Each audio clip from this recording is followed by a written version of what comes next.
That's how we interpret it. So we say, oh, this guy cannot be impeached. Oh, he'll go to the Senate. No, he'll go to the courts. Why can't we say, cut this excess thing, we want to move on, please. Spare us the trouble. Spare us the circus. Cut. We want this thing to elongate until even next elections. You know, he can go to court. There's nothing that William Ruto is going to do. And then we get surprised that things are not working for us, Pipita. How can they work for us? If there's stasis in the government like that, there's infighting in the government like that, and there was no, it's not a priority. A priority is Adani. Autopilot, you want to put the government on autopilot? Okay, the person at the head as the president is not running the government, it's just running. The government is running on its own. No, it's not going to work like that. Because even autopilot, the aeroplane is actually running. It's running. The thing knows where it's going. The thing knows the altitude. The thing can warn you if it's headed in the clouds or in some mountain, it will warn you. Please, you're going to crash. It's going to warn you. So autopilot, it's not like the thing is directionless. It knows where it's going. It's a very sophisticated form of engineering. So you can't say the country's on autopilot. If it's on autopilot, it's actually working. Here, the thing is directionless. Working seamlessly. Yes, it works seamlessly. When the country's on autopilot, you don't even see the president or in the media. So you don't even care. I've not seen the president for 1 week. I don't care. But in Kenya, you don't see William Ruto for 1 week. People start asking, where is he? What do you want him to do? When you see him, how does that help you?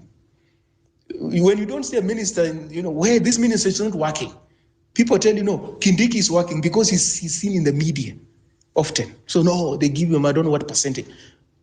Do you go to countries that work, Pepita? You can enter a train. You sit next to a minister or you sit next to a prime minister, but you don't even know. You don't know, and you don't even care. You don't know them because you don't see them on TV. Some person said, do you know this person we're getting off the train? This is the prime minister. Oh, you say, okay, this is a minister. You don't know them. We know these people, Pepita, because things are not working. That's why we know them. If the country was working, we don't even know the Minister of Education, and we would not even care. We wouldn't even know the Minister of Health, and we would not care. Because I go to hospital, I get treated. Why would I care who is the Minister of Health? My kid goes to school, comes back, I listen to what they're saying. There's good learning taking place. I go to the supermarket, what I want to buy is there. And they're not selling me poison. They have ensured that the things I'm buying actually, they're good for my health. Why would I care who is the minister of, I don't know, transport or agriculture? I could not care. Farmers, they invest in their farms. They harvest their produce. They make, they recoup their investments. Why would they care who is the minister of health, of agriculture is? They would not care.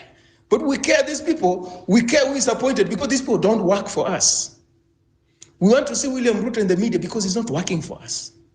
So we think when we see him in the church, we see him addressing people, I don't know where, we see him all over the country that he's working. And if we don't see him, we thought, no, he must be sick. There must be something wrong. That is the problem. So I'm saying, Pepita, William Ruto is us. How I wish we owned up that, because that would mark the beginning of turning this country around. But denialism, I see we are soaked in denialism.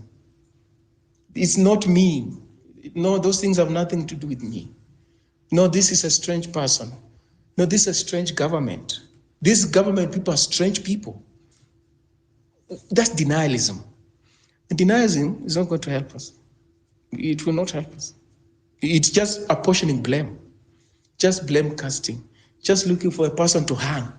We will hang this person. Okay, you hang them. The person who replaces them is exactly like the person you hanged, if not worse. Will you keep hanging people? Next time it will be you to be hanged, actually. You just realize it's your turn to be hanged. Yeah, because you think hanging is the simplest way to address the problem, very fundamental problem. So, Pepita, that is my take. We are not defining ourselves as part of our mess. And then from there, we can collectively atone. And then once we atone, we chart the way forward. But You are listening to Home Run with... But you are saying there's a but? But if we think that as a society we've got good people on one side and bad people on the other side, so all that you do is that you remove these bad people and consign them in their cage. It's like a cage. Put them in a cage, make sure they don't get out, then let the good people run things. We don't have that kind of dichotomy, I'm afraid. So this quest for a good leader, for good leaders, is informed by that false dichotomy, that there are good people here and there are bad people there. Next elections, we'll get good people to replace these bad people we have now. Peter, it's not going to happen like that. Okay. You are listening to Home Run with Pippi. Weekdays from 4 p.m. to 9 p.m. I am meant to understand that Eli Likuyani has a different worldview with you, Western Shilaho, and I'm just going to let Eli take it over from here. Ladies and gentlemen, this is a Home Run in PP. Happens here each and every weekday, 4 p.m. to 9 p.m. East African time. Eli. Greetings, Pippi. I hope you're doing well. Yes, I am well. Thank you for having me. And really not to dilute the very heavy points that Western has shared, I perfectly requested for the mic because of one point of departure that I have in terms of how governments design their programs. And unlike the common belief, the government in itself, it's really not about who is in power, but the decisions are made as opposed to sustain a country. So even when we talk about Kenya, and we say we hate this government, unknown to many, it is actually your government. The only difference that who is currently administrating that government is the question that we need to discuss over. And number two, I don't believe governments should formulate programs or policies that go through the electoral cycle. For example, in Kenya, we have 5 years, and then people have to seek a second mandate. And in this case, let's look at the current administration of Kenya Kwanza. Every program that Kenya Kwanza today is trying to complete is a program that was established either by the previous governments, and some of them are new ideas that are coming with, and they intend to be able to manifest and finally realize as a country.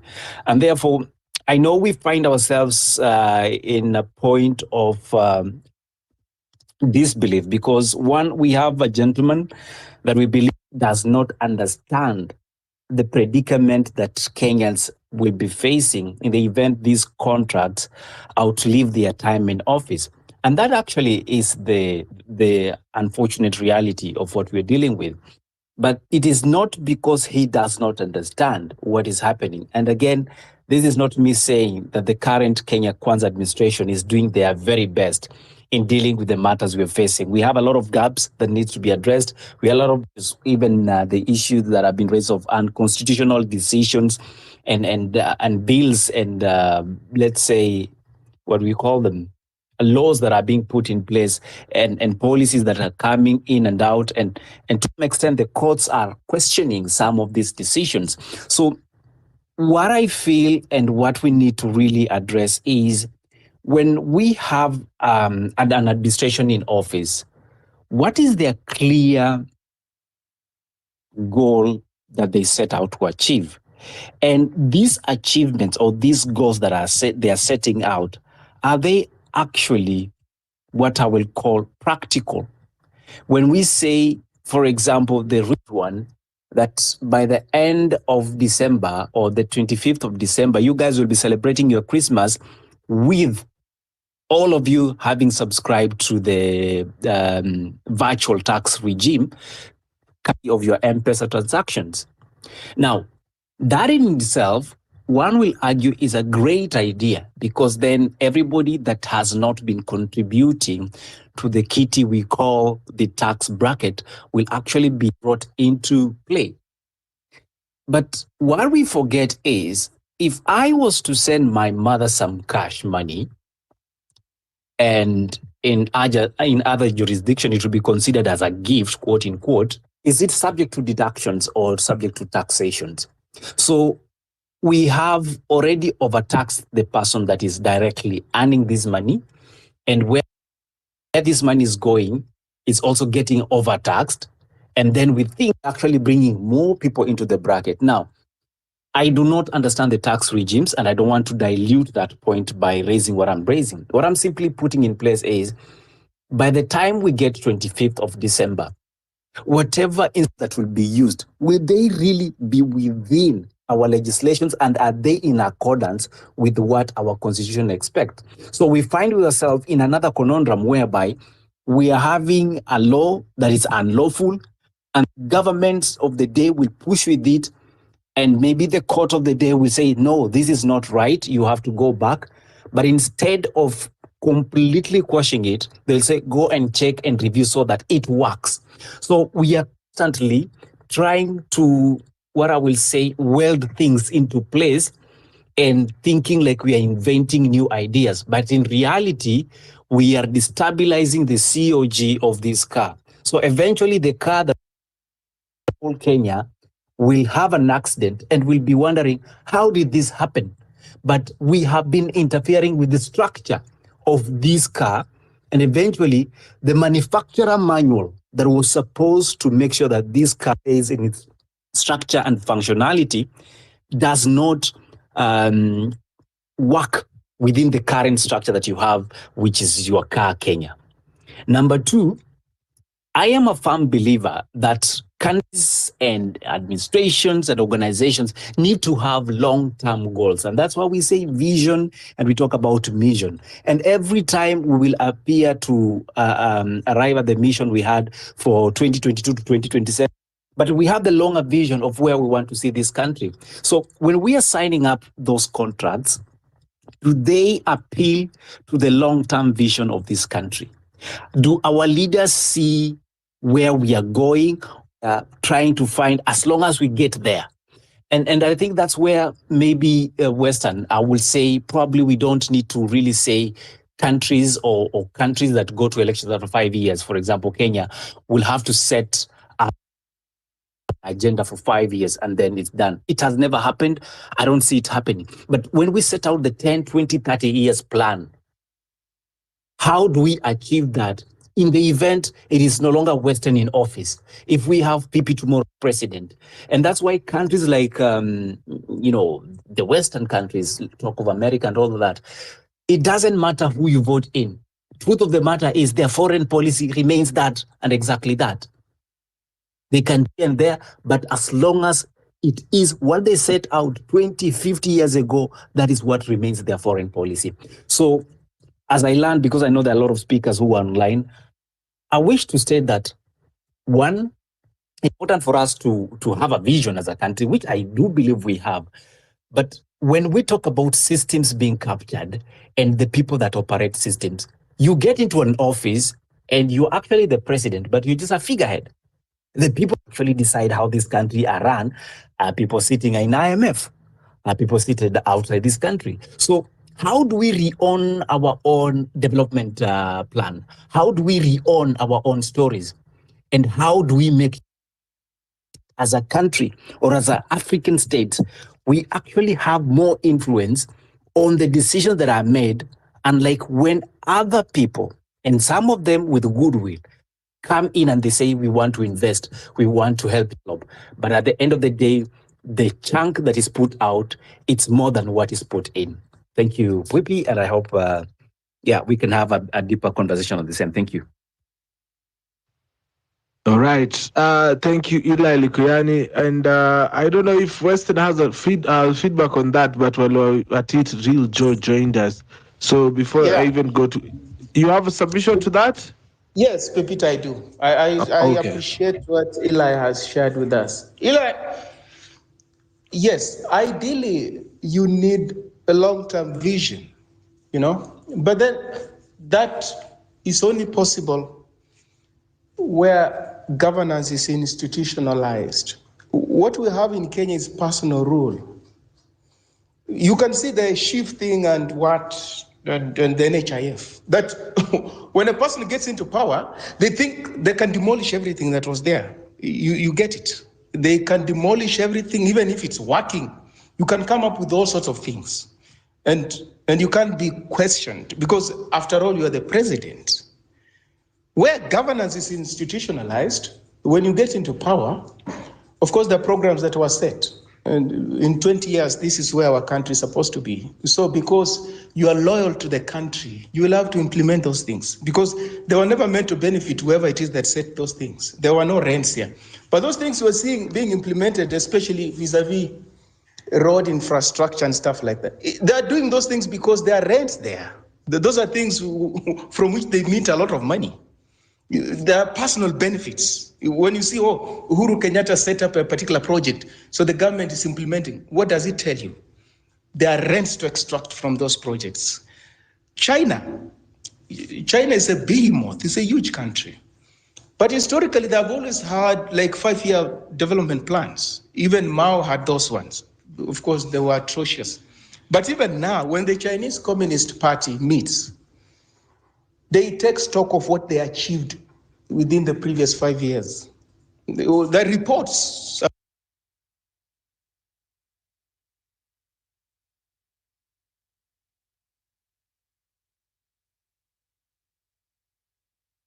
Wameenda na Western jamani. My lord. Eli, can you hear me? Yes, I think we lost Western, but I was listening through. Thank you. Mm-hmm. Oh yes, yeah. You had just brought up the what wanaitwa Mao. Let me just tell you, some of these things you guys are so well read. I just read from you, because what? Yeah, the only Mao I used to know is Mao De, but that's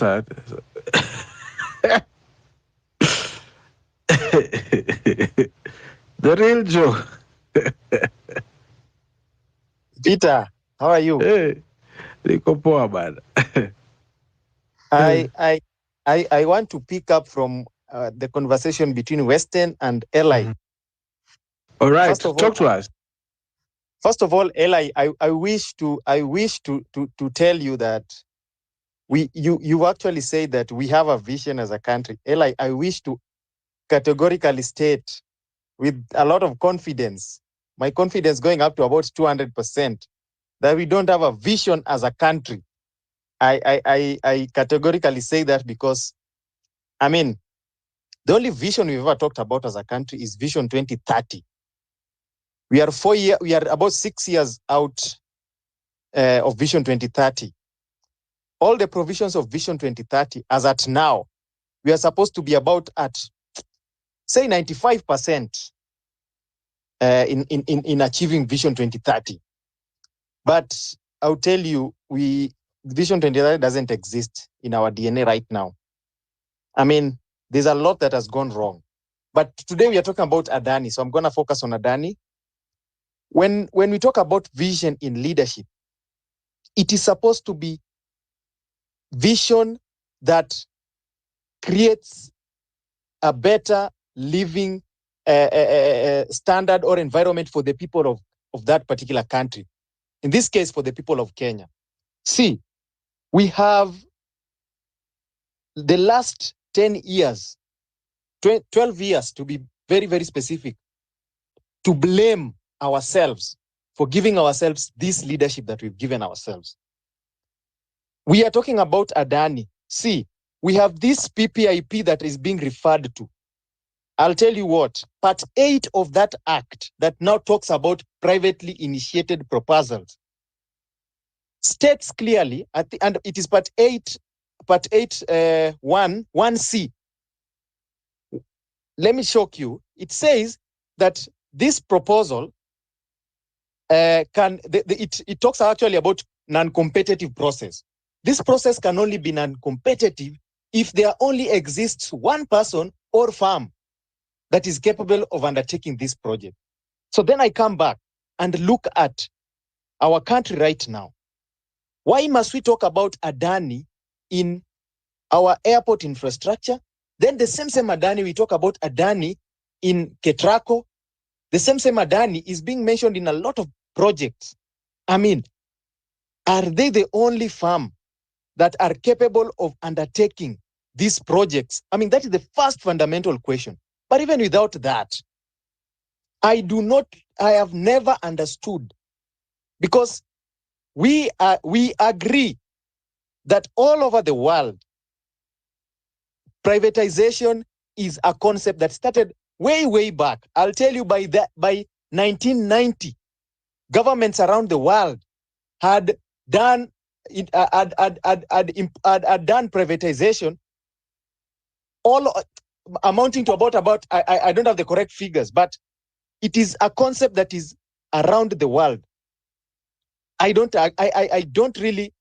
against privatization. I am against, what does it bring? What advantages does it come with? Okay? Do the people of Kenya get the best possible deals out of these privatization deals?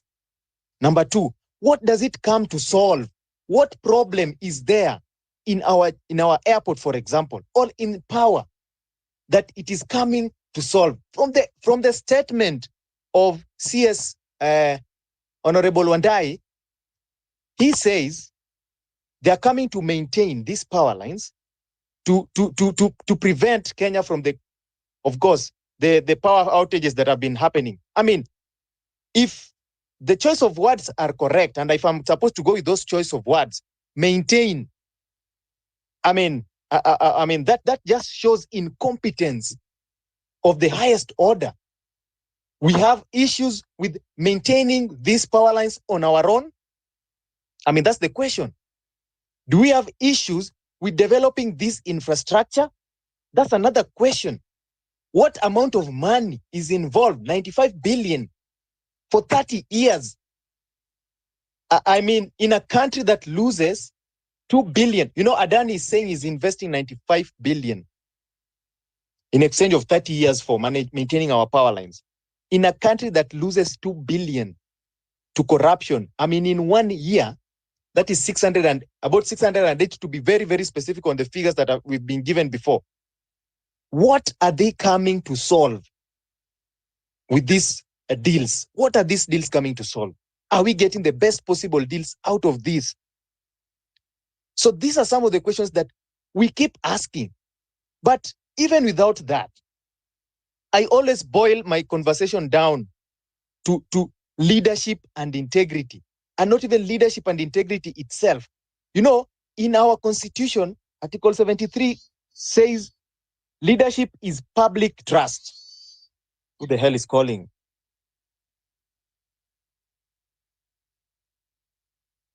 Article 73 says leadership is public trust. And therefore, this position of leadership must follow certain standards that are already articulated in Article 10. This is the fundamental problem we have in a country. We would go around and talk about so many things. We would talk about even vision in leadership, but without the basic the basic standards of leadership, we will never get anywhere.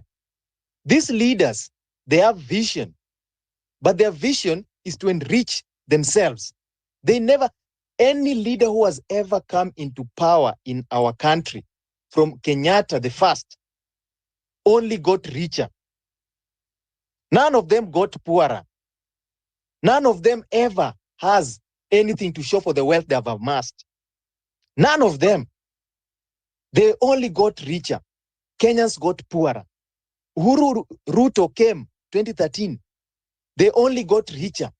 In fact, in build-up to the elections of 2022, it is quite unfortunate that Ruto was named as the most corrupt politician, but he still ended up being the president. What a society we live in build-up to election of 2022. But even that is not even the problem. Look at all the projects that were done in that time, in those 10 years. We had massive infrastructural projects. We had SGR, a project done to a tune of about 1 trillion. We had expressway, 73 billion. Instead of the first initial amount of 24 billion, we had so many projects that were done, even the dams that were built.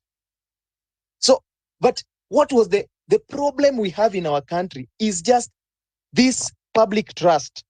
Do these leaders come in to these positions knowing that they are holding a position of public trust? High offices.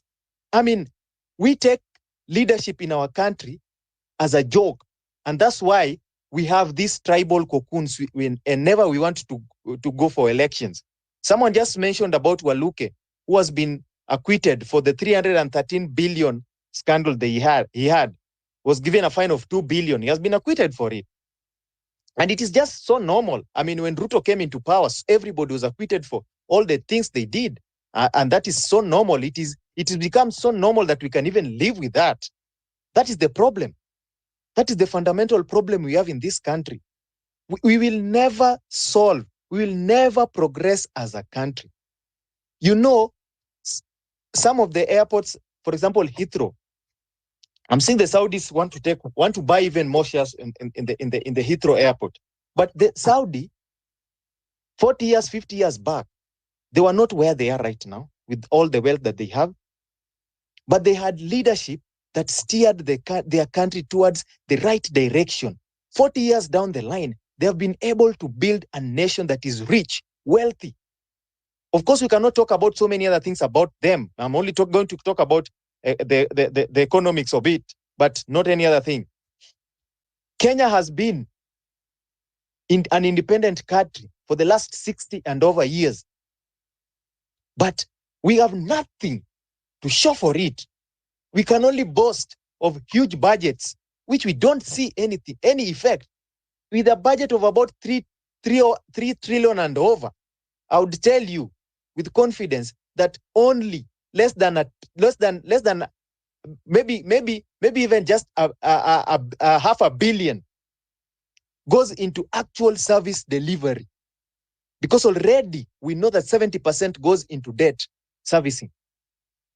We know that all the collections we have in our country go into debt servicing. But this debt, do we have anything to show for it? The 10 trillion we owe, do we have anything to show for it? We don't. We cannot show projects worth 10 trillion. We can count the major projects that have happened in the last 10 years. You will not see 10 trillion. I promise you, you will not see 10 trillion in all those projects. But even so, it has been increased. Ruto already got another 350 billion. We just borrowing left, right, and center. But how do we utilize this amount of money that we borrow? That is the problem. And that boils down to leadership. It is the leadership. It is the leader. It will always be the problem. It will always be the leadership problem. And every leader, William Ruto comes into office and now changes NHIF that has been working. I think Western talked about this. And you know, if you read the SHA thing, the Social Health Authority thing, they're saying they are bringing to life Article 43.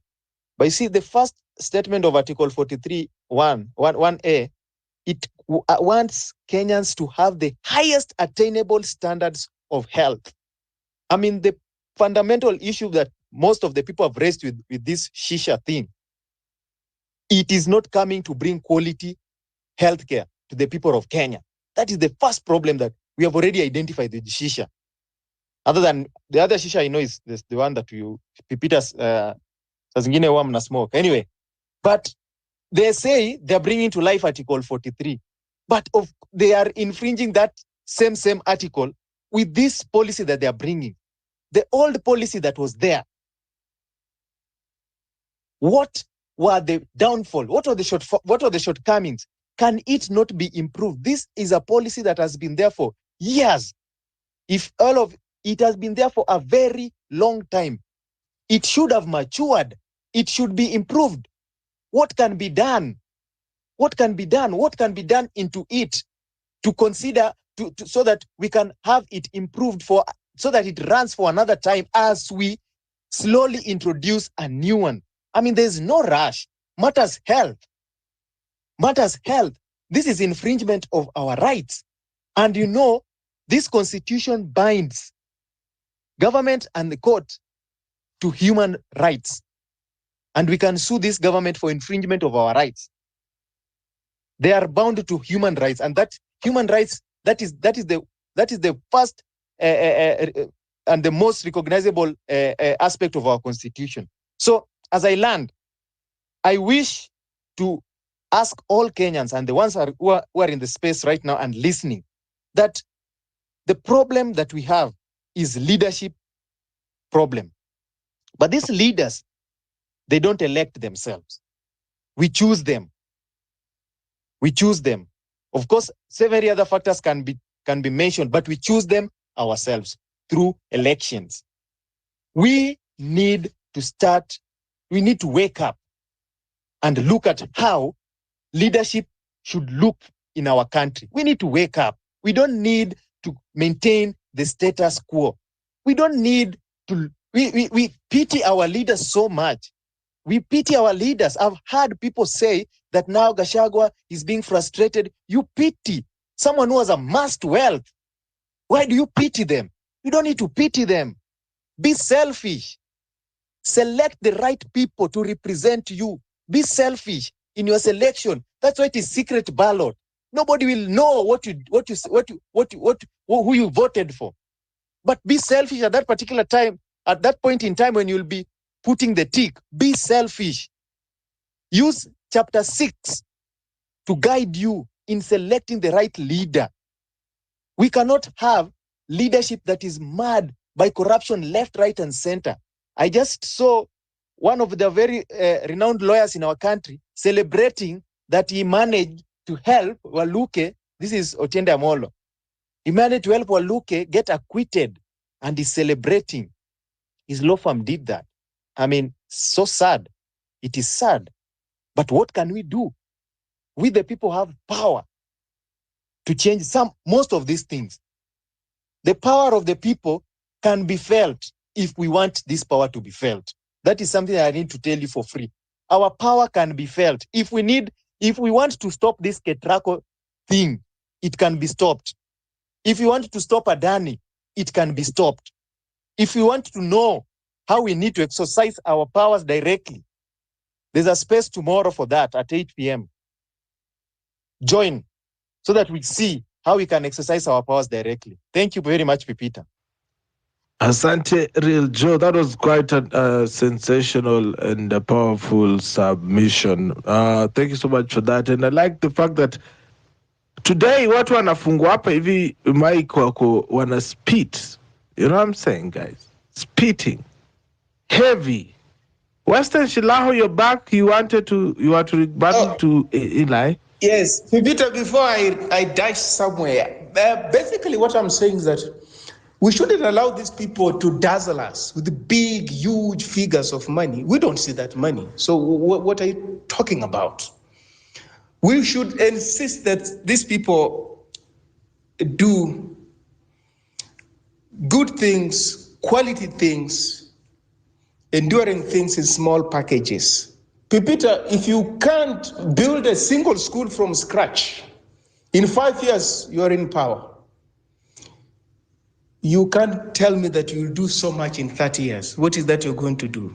And people have done so much in 5 years. People have done so much in 4 years. So these guys, when they tell us that they need 30 years, I don't know, I mean, so, but 5 years, cumulatively, will translate into 30 years. So you said, you as a government, that these things we can do in 30 years. We will build from scratch, let's say, within this financial year, from scratch. You're not going to repair schools from scratch. There was no school here. We'll build a school from scratch, from foundation. You said to yourself, we'll build how many schools? We're going to do 30 schools. You can do it. There's a lot of money. The other financial year, you do 30 schools. 30 schools. How many schools would you have done in 5 years? And if you are given 10 years, how many schools would you have done? You're going to build hospitals from scratch. You set yourself a number of hospitals. You do it. You're going to ensure that you graduate this number of students from university. You do it. You're going to grow your economy by this particular percentage point, you do it because that will translate into jobs. Then you are not going to lie. You say within this financial year we created 100,000 jobs. You're not going to lie. There are people who can come forward and say, last year I didn't have a job. This year I've got a job, and it's a decent job. There are people who will come. You will do it. These guys here, they lie all the time. Oh, we created jobs, and no one can come forward and say they got a job. They don't do basic things. They never build any school. They never build any hospital. They're always preoccupied with electricity and roads. Electricity and roads. And no one even sees what these guys do because that's where they mint money. Electricity and roads. Can you tell me how you can be a monopoly, Kenya Power, and you're ever loss making? You're a monopoly. No one else supplies power. No one else is in that business. You only. But you don't make any money. Why? So you think you bring Adani on board, is going to make money? Pipita, as I learned, our problem is that we bought into this free market ideology. By you and me, I'm talking about these guys, these political leaders of ours. Pipita, as I keep saying, in a country that is poverty-stricken as ours, in a country that is reeling under economic inequalities like ours, in a country where people are sick and they can't afford medicine, people want to go to school they can't afford, and if they go to school, they get bad education. Pipita, the government cannot afford to privatize things, can't afford. Privatization in our country, in our society, Pipita, can only exacerbate our problems because there's something called state intervention. State intervention means that the state has to intervene in the economic activity. It's just not providing a conducive environment. It has to intervene deliberately to ensure that the forces of demand and supply do not hurt the most vulnerable people. Because in a free economy, Pipita, if you don't have money, tough luck. You go to hospital there, you arrive there in the morning at 7, you are in excruciating pain, Pipita. You lie on the floor there until late in the evening. You haven't seen anybody, nobody has seen you. That's a free market economy. They will tell you, you can go to a private hospital, but how many people can afford? You can go to a private hospital. That's what they will tell you. How many people can afford? Okay, public schools are not working, Pipita. Told teachers are demoralized, they're not paid, so kids go to public schools, they're wasting time. Pipita, if you don't have money, how can you take your child to a school that is equipped, has got facilities, qualified teachers who are in class and teaching? How can you take your child there? The state has to provide that education for you. And through that education, Pipita, those poor parents have got hope that tomorrow, after their kids complete school, the kids will break that vicious cycle of poverty. The state intervention. So these guys, when they tell us, no, they brought Adani, they brought poverty. Because those guys come to mint money. They come to make money. And you can make money even out of poor people. You can make money from dead people. You make money from sick people. You make money from rubbish. You make money from anything. That's how vicious capitalism is. They spare nothing. So they come in a poverty-stricken society such as ours, they go home with billions, and they leave us there, sinking deeper into poverty, dying of preventable diseases. So we should never celebrate this privatization thing, that these characters, they're apologists of privatization. And in effect, they're apologists of poverty. They're architects of poverty. They're architects of inequalities. That's exactly what they are.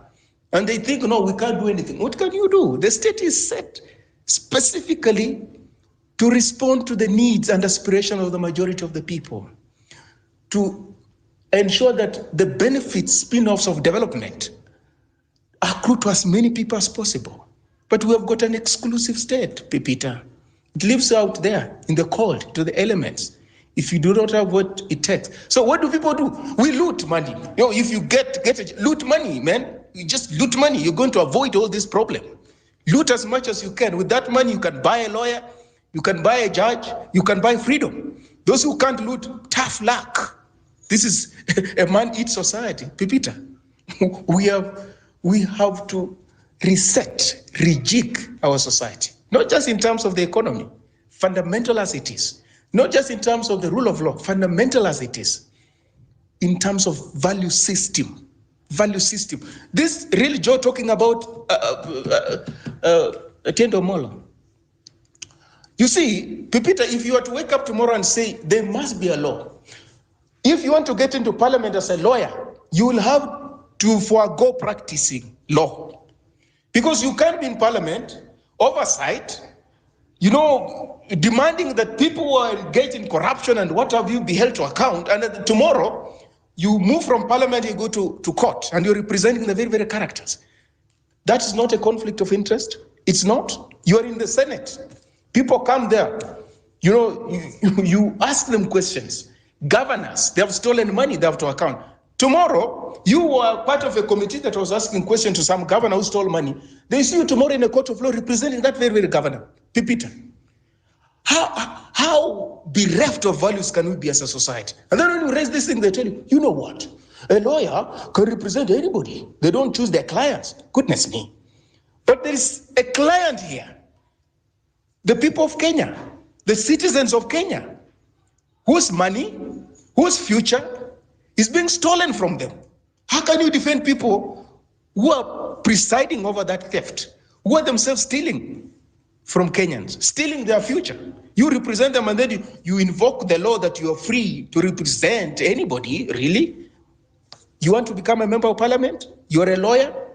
For the duration you'll be in parliament, please, you are not going to appear in court to represent anybody. You won't. So you choose. You either practice law or you get into parliament and you serve public interest. You are not going to conflate your personal interest, making money out of embattled people, with the interest of the collective people of Kenya. You are not going to conflate that. Try to come up with such a law, Pipita. You will be harangued. You will be skinned alive. You'll be told how you're jealous of lawyers. Yeah, tell you, how dare you say that? These people are free to represent anybody, and that does not interfere in any way in their work of oversight, of legislation, and what have you. Pipita, we have got a big problem as a society. Problem of values, problem of principles. I yield, Pipita. I die somewhere. Thank you so much. Thank you so much, Weston. Have a great weekend ahead, of course.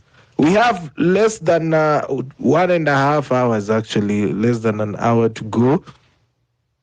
Hata mimi ni dash somewhere for the weekend, ladies and gentlemen. But I'll also be working over the weekend. Yeah. We'll be shooting some videos over the weekend. Me now Kingi 24/7. Yes. So of course, if you like what you're doing, pale video kuna tip jaline, drop 0721948229. Leo nataka kulipia Uber. Yeah, kamera yetu ifike huko hivi kwenye studio ya kushoot. Anyway, I see the one and only Lison. How are you doing, Lison? Ni Lison ama Lison? Well, both of the above. Thank you very much. Okay, karibu. Asante. Yeah, the theories of governments, the structures, the systems, the capitalistic systems of the world are rather very well known to the ruling class or the middle class. Unfortunately, the younger ages or the other majority may not understand. So it's good to have those lessons, but more importantly, I'd encourage those people who understand what's happening in the world, especially with the capitalistic structures, how draconian they are, the World Banks, the IMF, the Bretton Woods institutions, to be coming in these places and giving solutions rather than the long journey of history or theories, which is important, yes, for sure, but the way forward in our country now, with the Adani and everything, is a question of we must have an overhaul of the system. And this can only happen through the ballot, which again is another system that is very difficult to beat, given that it has been there. And one thing that people must understand is that politics abhors strangers. Politics haitakagi strangers. So when you're a stranger in this game, they can gang up around. There's a famous thing that Reverend Joya used to say. A country is run by three most important pillars, or four more important pillars. The rich, if I can remember, there was a prophet, and then there was a system, which is executive, and then the masses. So in most of the times, the three used to go against the prophet. So that's why the church is very important. Unfortunately, religion or churches or mosques have been taken over by the three, whereby the mass are part of the religion doctrinization that doesn't make them see. The prophets have become fake. The executive is playing all of them, and the rich are becoming more rich. So in Kenya, we're in that situation where those four pillars have not been separated. There's no separation. And the political class, which is executive or the politicians, have now ganged up to be able to make sure that they continue with the confusion and the dominance.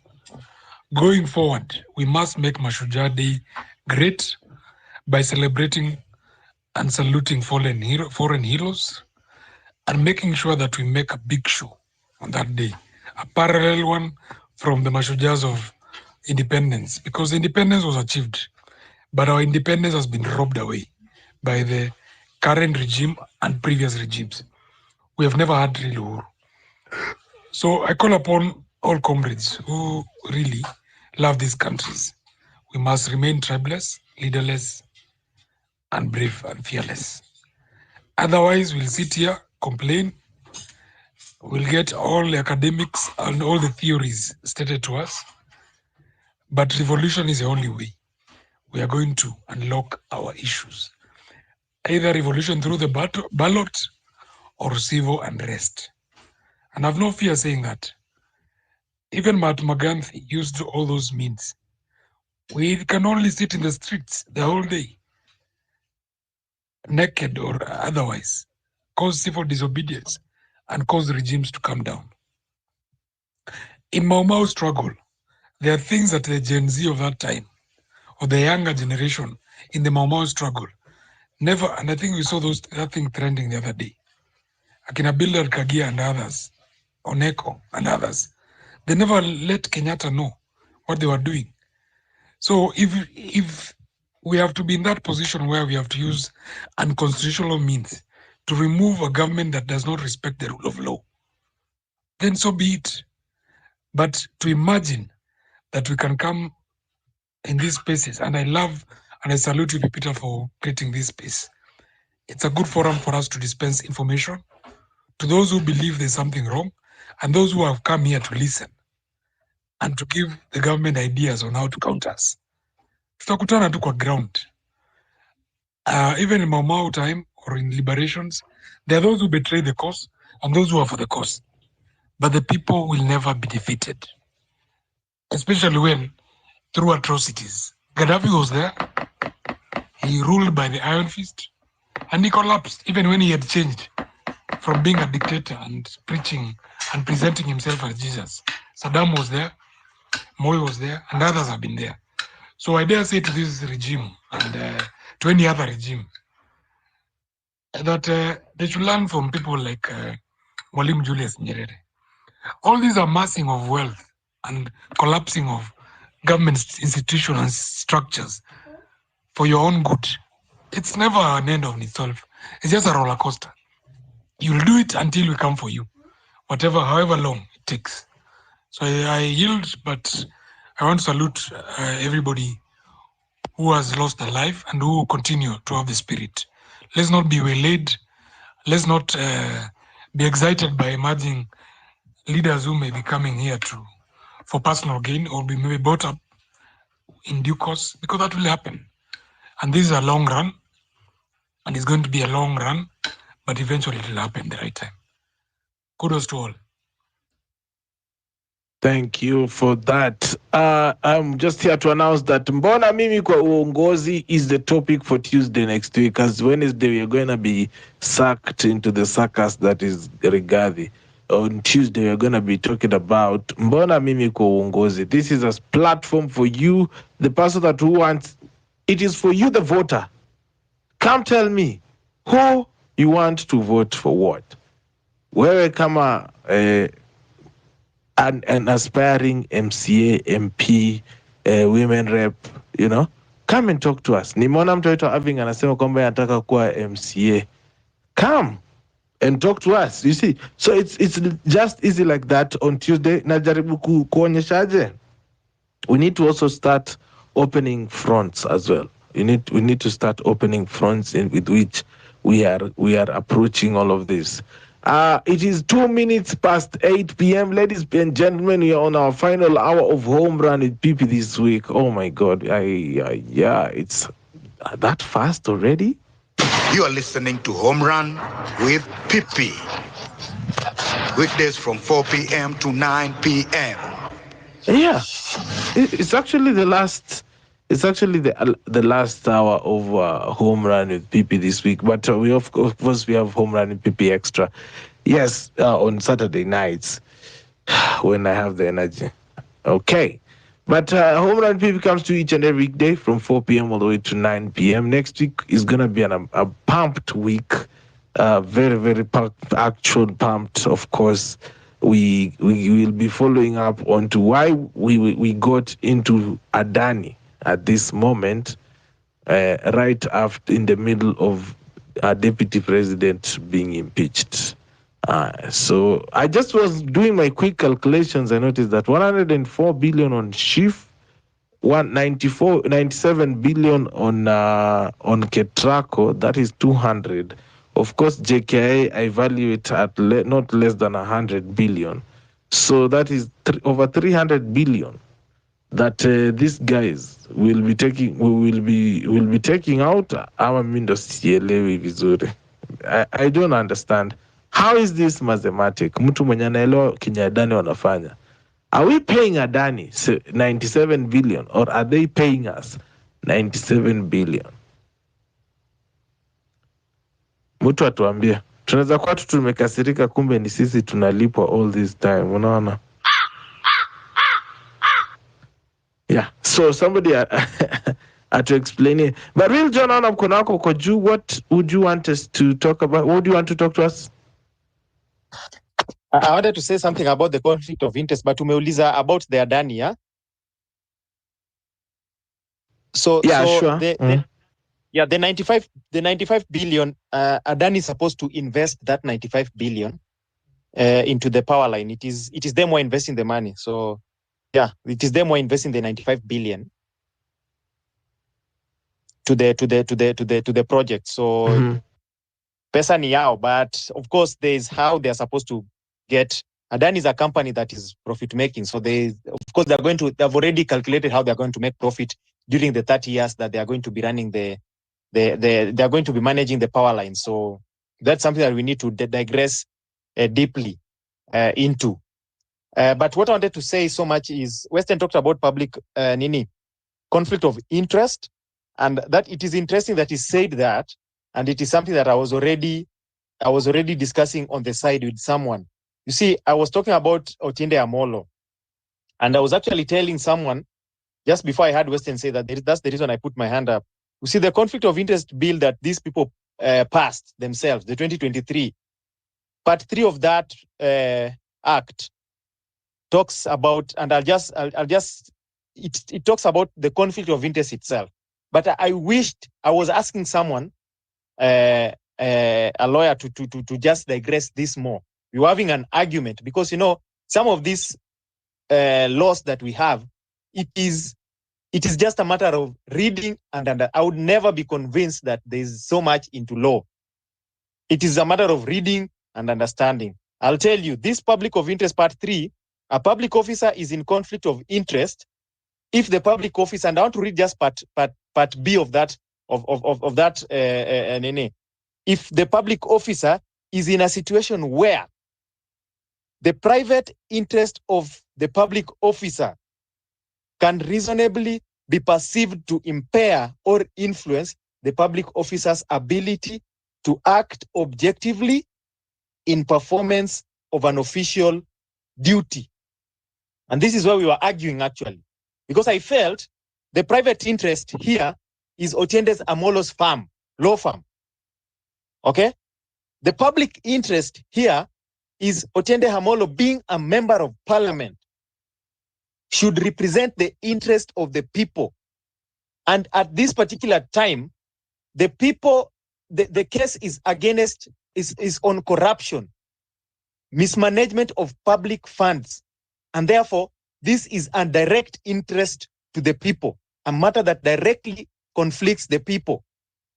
So therefore, Otiende Amolo, by representing this Waluke privately through their firm, is directly in conflict of interest because he's supposed to also represent interest of the people in parliament. And that's the argument we've been having.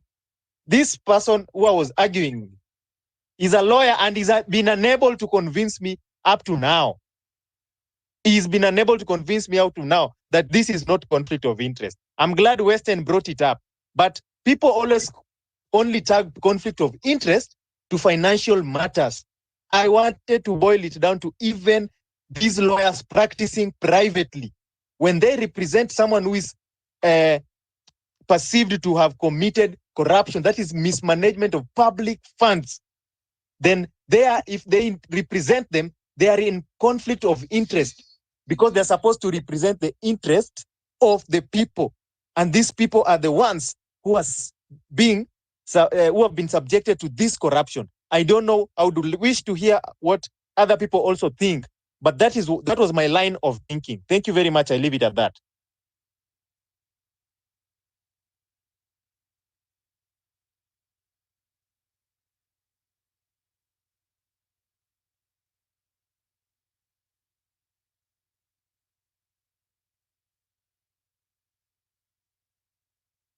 Peter, I'm done. I don't know whether I was being heard. Yes, you are. Thank you so much. I was trying to unmute it. Nixon, I mean, I'm calling you. Nixon. Thank you, Peter. I mean, what is called the real Joe. The real Joe is talking big facts about this thing. You know what? For this Waluke guy, this is somebody who's supposed to be in jail. Yeah, we can't mince these things because you know you can't go and get the whole.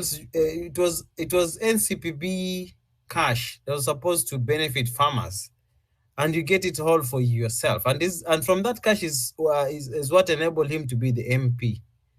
And the people in Sirisia are really enjoying that. This guy came to our home and it's like he brought money to us. He campaigned nicely and they voted him in. That's a fallacy. And then Otiende Omolo comes in with his law firm and is rejoicing that he stood in for him and he's won the case. I look at Otiende Omolo and I think I've lost a lot of respect for this serious law guy in Kenya. And I even think like, what is the direction that the country is taking? If you have guys who need to take us in the right direction, that and they're doing such kind of a thing, I mean, I can say like yesterday, we are on our own. There's no country there. There's no country in Kenya. So I'm sorry to say, and to fix things in this country, we will need to overhaul. We need to overhaul everything. We need to overhaul our policies. We need to overhaul our laws. I mean, the country is sick. It's sick to the thick. So, I mean, we have nothing to rejoice as we are going on. What we have ahead of us is we have a lot of work to do to fix this country.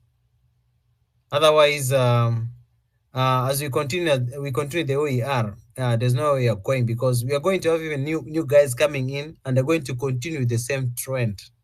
We don't need to have people coming in into power and they come in to change things for their own benefit. We don't need to have the Adani thing for 30 years for KETRACO, and then we have another 30 years for our JKA, and then we have the same guy within Shah shifting, and Shah shifting thing changing the NHIF, which was perfectly working. We don't understand these things. Why should we change something that is working? Why? What is the reason? And we not come so clearly to Kenya to tell us, you know what, this system is like this, and we have this proposal, and this proposal puts forth these 1, 2, 3, 4 items that are working better than what we've been having. And then you ask Kenyans, you know, are you okay with this? Can we all shift to this other thing? We're not given time, we're not given avenues to discuss issues. We just find like Adani has come and Adani is taking KETRACO for 98 billion stuff. You know what? We don't care about that. What is 98 billion? This guy is providing 98 billion. What's 98 billion? There's nothing for free. He's going to provide 98 billion. But how much is he going to get from us in 30 years? You know, they're setting up conditions that even for them themselves who are in it right now, by the time 30 years elapses, they will be how many years old? Some of them will have already outlived their lives in their lifespan. So these guys are smart enough to create things that can keep them in their in all the time that they're going to be there. By the time this 30 years is finished, Ruto right now is 58 years. You add 30 years on 58, that is 88 years. Look at a guy who's 88 years. How will he be? I want to agree with somebody who said, you know what, like, we have to check in. Like, this president of ours must be sick mentally. We may be dealing with somebody who is sick mentally. We need to check this guy. We need to confirm that this guy is okay. You know, 30 years JKA, 30 years KETRACO, and the same guy in Shah. You know what? This one smells. This one stinks. So it's upon us to decide what. You know what? We cannot go this way. You cannot go on this way. We have to come up with a way, like this guy he has to be stopped. He has to be told, you know what, this is Kenya. It's not about you. It's not about your 30 years that you need to ride upon us with your cronies, you know what, enjoying from our sweat. You know, it can't work that way. This country is big. The cake that we have in a country is so big, and it can even feed everybody in the country. But we wonder, you know what, this guy has conned everybody, and is not even satisfied. If you go to Coast, if you go to Mombasa, you find out the hotel is building there. It's a humongous hotel in Shanzu, very big hotel.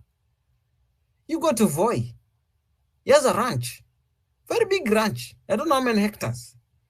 You go to Narok, the guy, I don't know how many hectares of land. He's even building a very nice house there. You go back to his home in Uasin Gishu, yeah.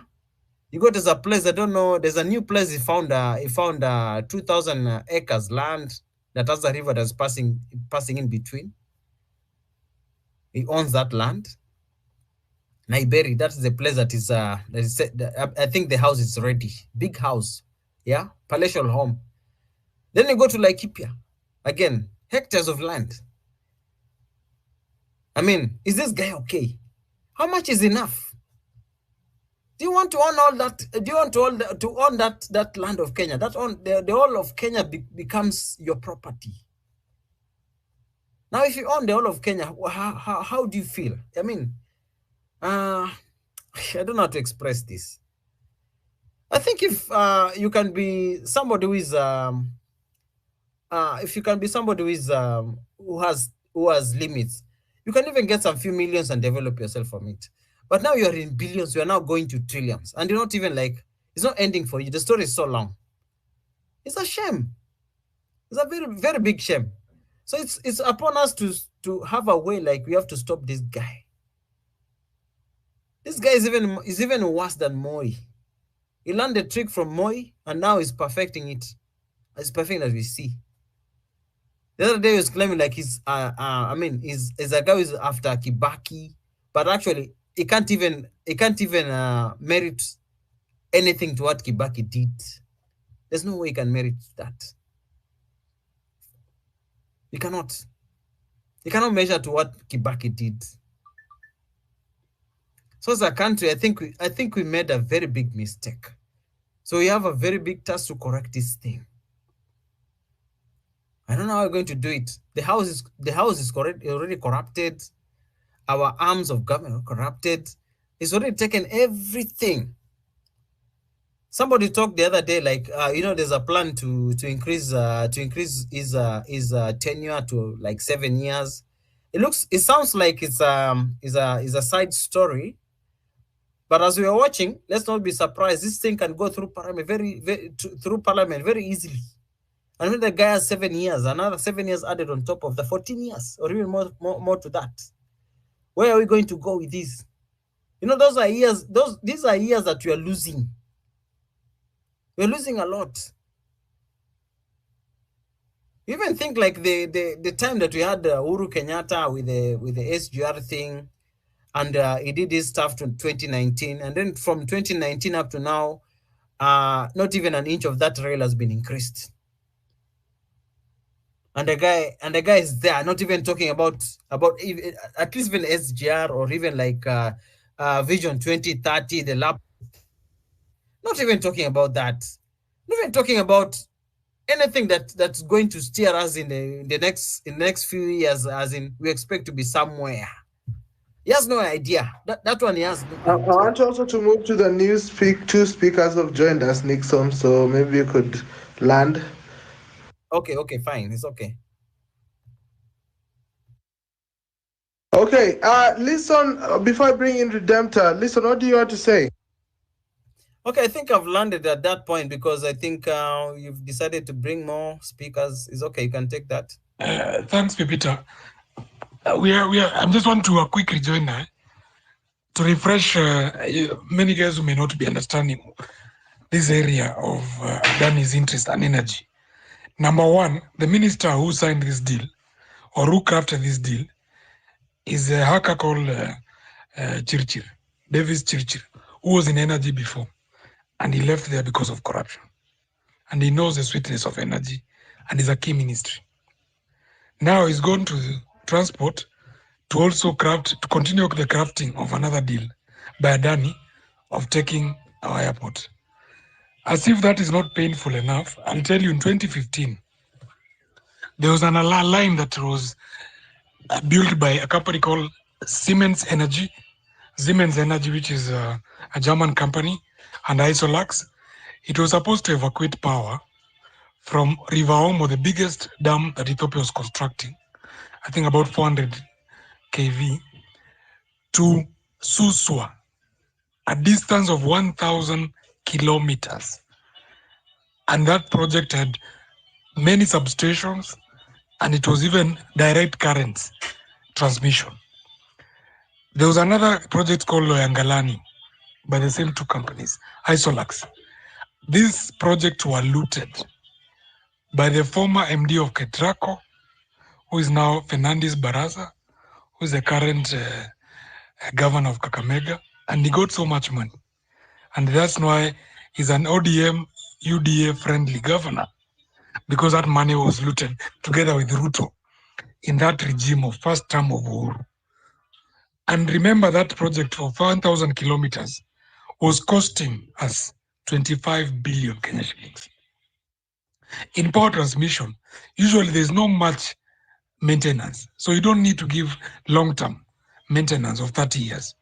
There's literally no maintenance of wires in 30 years because cables will take ordinarily more than 50 years or 60 years on board.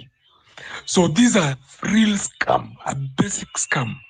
Part of this construction that they are saying is from Thika to Konza by Adani, a distance of 200 or something kilometers. Compare that with the Ethiopian, which costed 25 billion. Now this one is costing 90 billion, 100 billion, and we are giving out our line and our heritage and our strategic energy infrastructure to a foreign entity. This is one of the biggest scams this country has ever witnessed. I want to land there, and I'll send you people some small. I have the full dossier of these scams. If you wish, you can be able to share. Apoju, but you guys dig. The writing is the wall. This is a scam. Kenya is on the blink. We are on our own. We must start afresh. We need a reset in this country.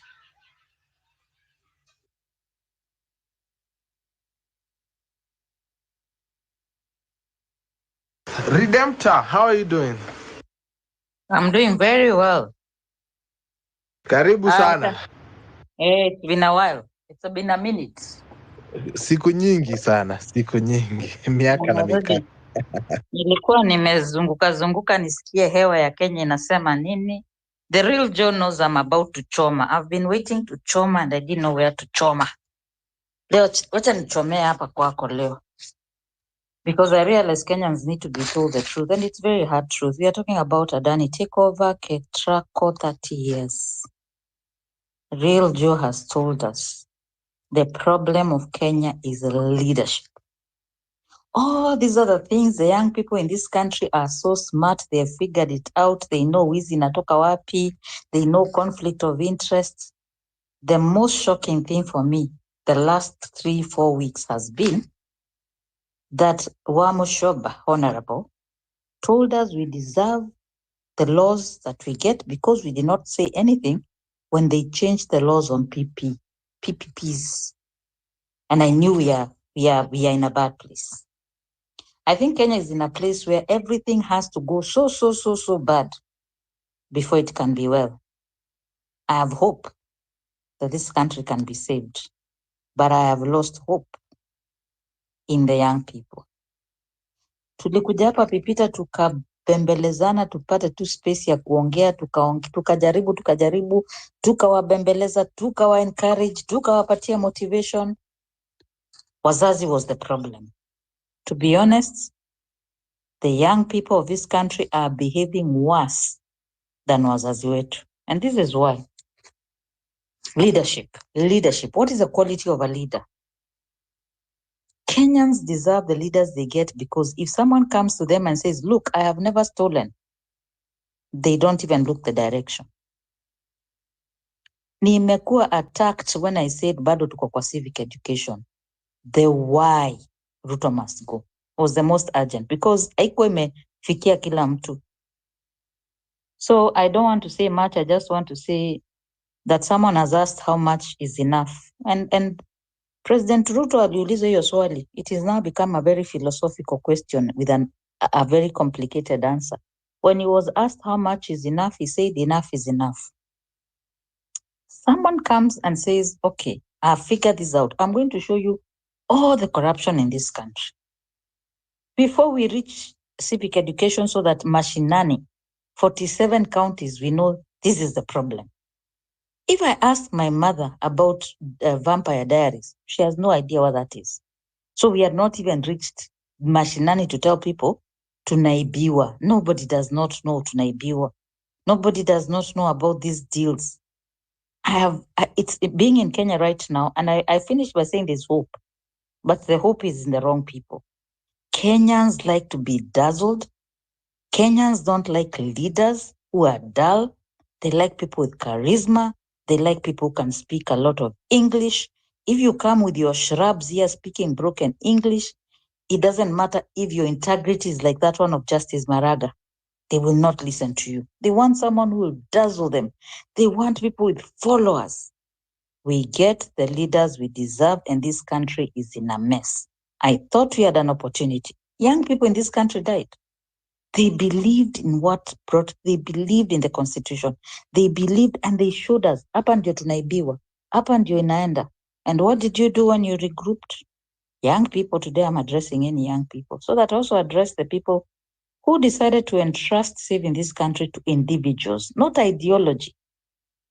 Can we redeem ourselves? Can we go back we are here on X, but people have now gone into their own rabbit holes, Telegram here, others on TikTok, and everybody's following their own leader. And they are following that leader because there's something they've been told, this is what I bring on the table. The Christians who believe the president was born again, at Awajatubu, they are also regrouping some, and now they'll come back and say, this one, if someone comes and says, praise the Lord, they'll say this one is the one.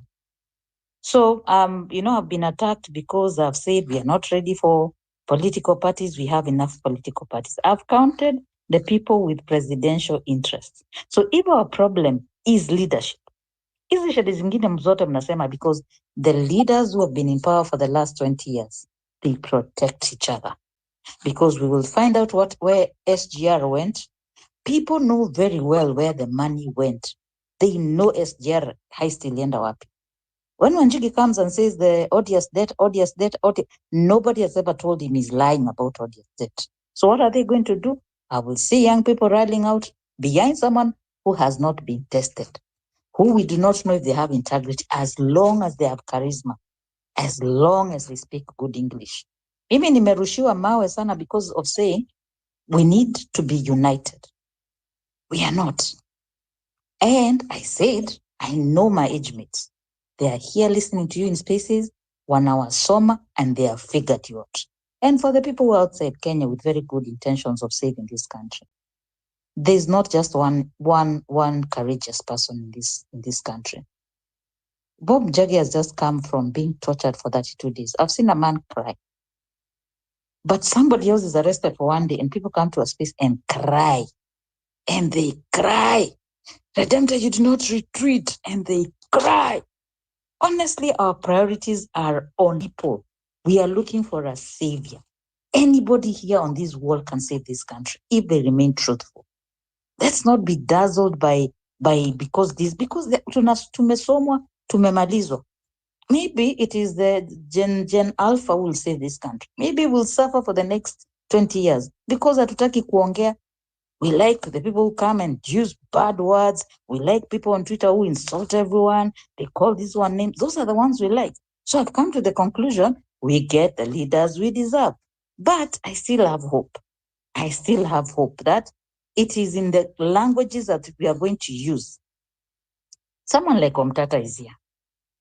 Nimeona huko diaspora wamefanya michango. I've never seen any mchango done. For a man hata alingolewa meno akijaribu kutetea nchi. So maybe we can start talking some sense to Kenyans.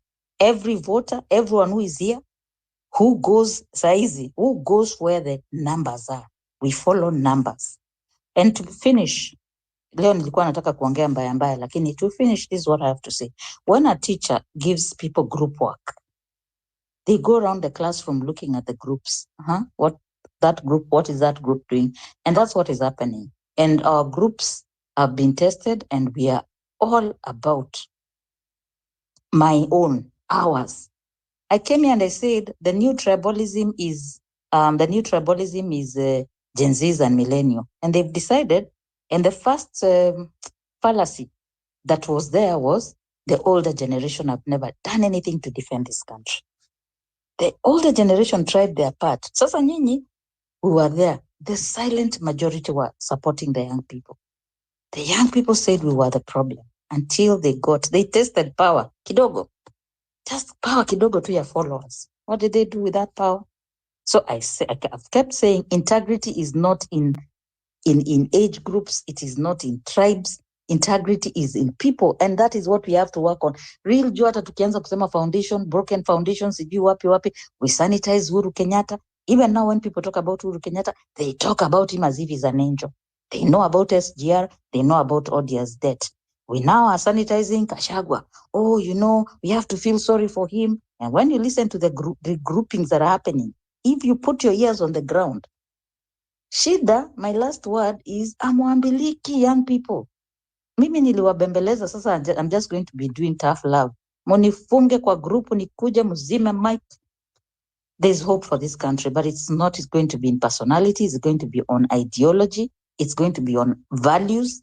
So kwenda kutukana watu, drop F-bombs, waizi, ni waizi, it's not going to save this country.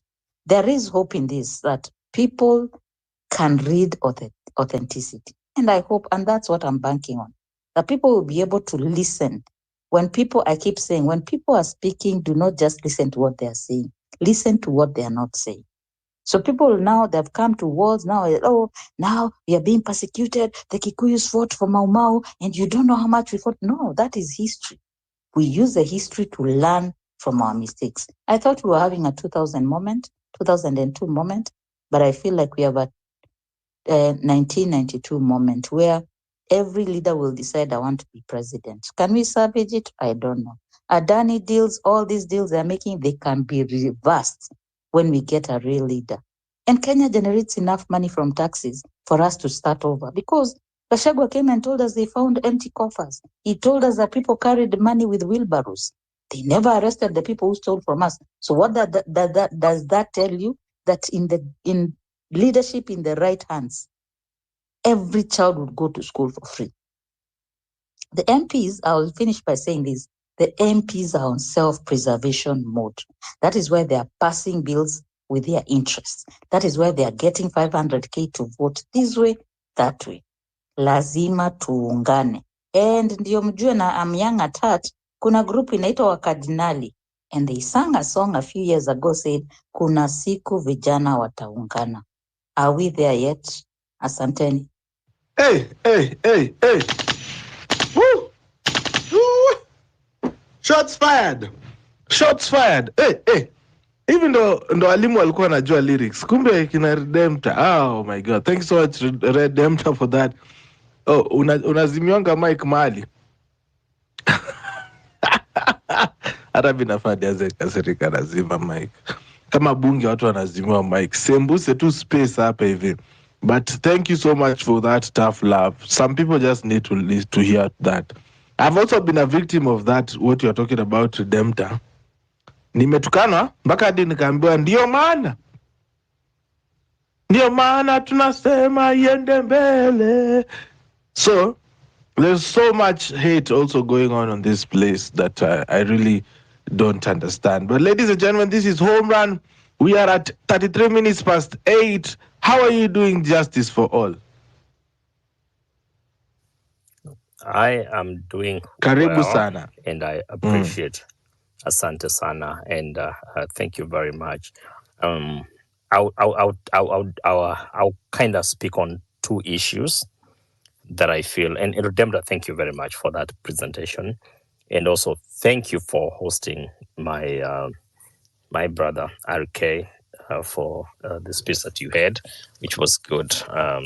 My RK's driver, while is my. Oh, did we lose the connection? Yeah, I can hear you. Redemptor is in the listeners. Oh, okay. So our case, I hosted in the Pipita, you know, RK. We've hosted him last week, and my family's been the driver for his travels here, and I love that. I want to say two things that are critical. Is that, again, we all know these challenges that we are dealing with, but I want money to flow in the right places. The likes of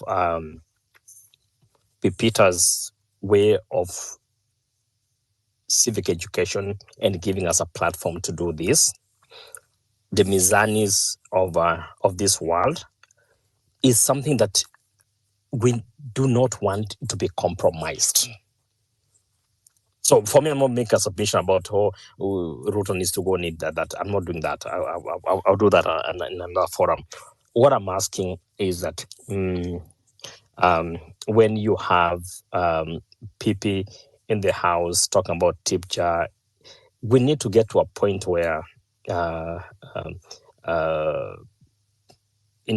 PP's platform would even have the lawyers and other people that can take these cases to court, support, and do the work that we are doing in a more broad way of simply moving from the way of putting the lights and having the internet on for us to have a space. We need now to start thinking that how then do we make this as a movement that helps? And I'm willing to about that. My other friends of Mizani, they do the same movement.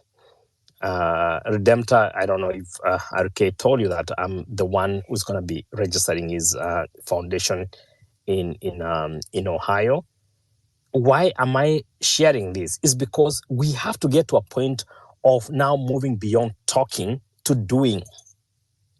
And doing needs resources. And resources does not have to be, you don't have to be a millionaire or a billionaire to do anything. We need a little bit of what you can afford. Hata kama ni shilingi 10, 20, 50, 100, or whatever it is. And I'm speaking to this because I understand that we have to hit this thing from air, land, and sea, meaning like everywhere it has to happen. So when you see, people asking for whatever, do like a tip jar and everything, can we graduate that from simply a tip jar to a real movement of having when people will be targeted, who are the lawyers that could defend him? Where is that funding coming from? Okay, so that's one. I know you guys are angry at me because hata mimi nilikuwa mchungaji nikianza kuomba pesa kwa kanisa wakati wa sadaka kila mtu anakasirika. So before you do that, so let me do the second point, PP, if you don't mind. My second point is whatever is happening with Adani and all that, and I think you guys paid attention to the Bloomberg classification of the 2030, how the billionaires are transitioning. The bigger question about Adani is not about your economic takeover. It's about our national security.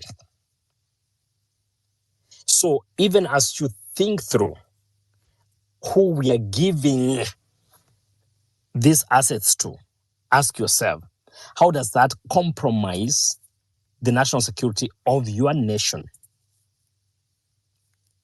So this thing is bigger than money, is bigger than who is corrupt.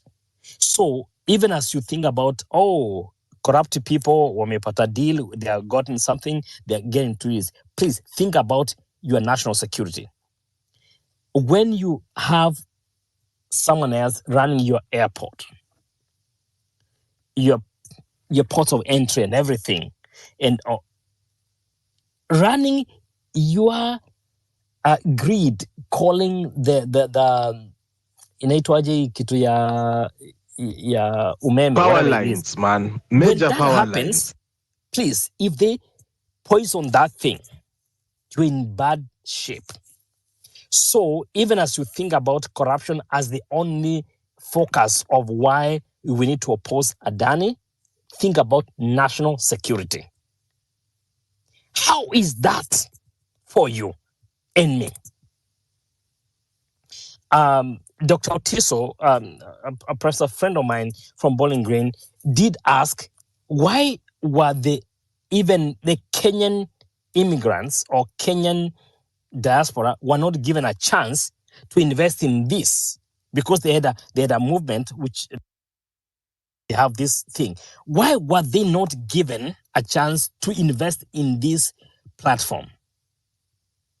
It's a mix, it's a mess, it's a thing that you have to be skeptical, and somebody has to come out and tell us. So national security is my concern beyond economic corruption and everything. So I would say this: fund these movements, fund the PP's movement, fund the Mizanis movement, work with the people that are going to make a difference. But number two, be worried about your national security. Thanks, I called PP my kid bro. Thanks for the work, and this has to continue, but we have to speak truth to power. Thanks. Thank you so much. Justice for all. But the Justice for All has been very supportive hapa hivi kwenye home run pia, so big up man. Naona nanaitwaje Paul the Faster kwa hapa hajatuongelesha even once. How are you doing brother? Wiki ingeisha hujatuongelesha. Yes, I'm fine, I'm fine. Majukumu inanileta ambio hadi sijazipatangi time ya kuingia ni bibi na watoto. Vitu kama hizo zinanileta ambio hadi Tulikutuma. Si wewe ndio uliamua? Si mimi ndio niliamua, lazima ni Talk to us brother. Okay. I'm fine. Actually, leo nimepata nafasi ya kuingia huku, nimewamiss. I have heard them that saying that mnazimanga mic. There's a time Pipita ulinizimia mic, you thought nimesahau. Okay, I'm fine. Tuko katika hii country ya kuchekesha. As you can see, about the impeachment of Washawa, of course, the topic of the day is not about that, but allow me to talk about the impeachment of Washawa kidogo tu. So, if I can ask, I can say that the president, Uju Ruto na Gachagua, actually they were not my choice during the election of 2022. Nikienda kupiga kura mimi sikuona candidate mzuri wa presidency. Nilienda kupiga tu venye watu wanaenda. Juu huko niliona tu was the matter of interest venye mtu ile kitu itamtoshelesha yeye mwenyewe. So when I see my two enemies fighting, the only thing I do ni kwenda kukaa side na kuanza kucheka. So mimi Gachagua na Ruto hata waanze kupigana daylight. Mimi hakuna kitu nitafanya. Ni kusonga hapo kando nianze kucheka. Sina time ya kuanza kujadili eti Gachagua nini na Ruto what. Don't have time. Let's be focused. We are youths of this country. Actually, we are the leaders of today. When others say that we are the leaders of tomorrow, wakataze waambie we are the leaders of today. So, watu wakipigana mimi sina haja na wao. Let's focus tuinue nchi yetu. About the topic of the day, about the Adani deals and KETRACO, Kenya tunauzwa. Kenya yetu, this not the Kenya. If the late Mwai Kibaki akiamuka saizi, actually Wakenya tutapigwa viboko ile mbaya.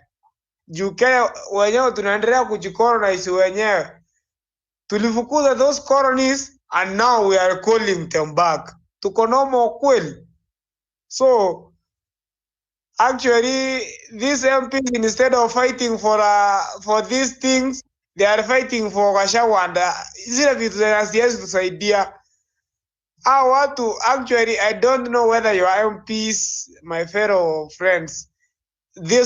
You are MP from your area. Alienda kupigia zile vitu kura ama alienda kunini? Kama huyo MP ana focus 2027 tafadhali, tuangalie, tukienda kuchagua tuangalie. Even if my MP alifought, no, that thing does not concern me. The only thing which concerns me, huyu mtu ajanifanyia maendeleo the way I want. So, these MPs, tuangalie next election, tuangalie tafadhali. Tusiende kuchagua because we are just electing. Tuchague watu wenye watatusaidia maisha yetu. Actually, I heard somebody saying that if somebody Gen Z group akiamua kuvai for any vote, tumsupport. Usiangalie mzee mkubwa. Wewe unaenda kusupport mzee mkubwa yet you are forgetting your fellow Gen Z. Let us support ourselves, tuinue hii Kenya, tutoe hao watu wenye wanatokoresi akina Ruto and others from this leadership to take over tafadhali. That's what I have for today. Nilikuwa nimewamiss sana, lakini next time Pipita usipende kuzimia watu mic sana. Sawa? Wewe shika hii kiboko. Unajua sasa shida yako ni unataka nikuambie nimekumiss bwana. Hiyo hatuwezi fanya kwa show. Sasa wewe bro. Wewe thank you so much for your submission. Mimi naye kama unaongea vitu zenye zina sound sijui aje, nazima mic. Mimi ndio speaker hapa, mimi ndio komada. Umeona hapo ameandika, unaona host wagapi kwenye hii show? Oh, I can hear anybody. Is the space still on? Or did I? Yeah, we are on. Ni kama Justice atuski guy. All right. Redemptor, I hope you can hear me. I don't know why I went off. Si hata nilikuwa nafikiria tu ume-drop mic. I was like, okay, so what an exit. Oh, anyway, kumbe ulikuwa okay. So talk to us. I think Justice for All ndo ni kama amepotea. Let him refresh and come back. I think he's talking even. I mean, I can see his mic spiking. No, amesha drop. Nimemdrop kwa sababu hakuwa anatusikia. Sasa nimekuja na unyenyekevu. Nilikuwa nimekuja nikiwa fired up. You know, when people say, let's speak truth to power, you also want to ask, where is the power? There was a time in this country in the month of June and July where during the World War, people used to sit next to their radios, wasikie kama vita imeisha. And so at that time, the power was in the hands of the young people. Tuliwavumilia. My own children who wanted to go to the streets, hata tukakuwa maadui, because there's a day I'm saying, okay, today you can go, tomorrow you cannot go. Sasa, the power they felt, because they felt the power. Zile ma-F-bombs zilikuwa zinadropiwa huku. Utaki kujua. Kwanza ukiona mtu mwingine, get the what out of here. The reason why I agreed to put up with it is because one, innocent blood was shed. And these people had every right to rage on for days. And to be honest, a lot of the people who genuinely came out in the streets, they retreated because they were so injured. They still had a fighting spirit in them, but they retreated. And I've been looking for people who are in the streets to find out how they are doing. Sasa tukabaki wale, Kikuyu wanaitanga jaba. Jaba zikabaki, they had a voice. The kina real Joe hapa. Now, the power again shifted to the people who are shaping the conversation. I don't know where the conversation started going south. Because now the infightings began. The supremacy battles of powers, who can pull a crowd of 100,000 people. And I feel like we need to heal from that and even ask Pipita, what are you about? Eli Lukiani, what are you about? So that I know when I listen to you, are you shaping people? In fact, there's someone I asked, I've been listening to what is going on in your space. Are you actually inciting people and creating this scenario that there's an enmity between tribes? And did young people in this country die so that we can go back to those tribal lines? So for me, it's just to say that there's a lot of responsibility on people who have a gift to hold conversations. There's also a level of responsibility for when we choose to support a cause or a person. But where we seem to be dropping the ball is very quickly we are beginning to associate with the very people who put us in this place. And we will, because we need to hear their point of view. But behind the scenes, someone was asking me today, M-Pesa yangu ikatetemeshwa na mita tano, how I would react.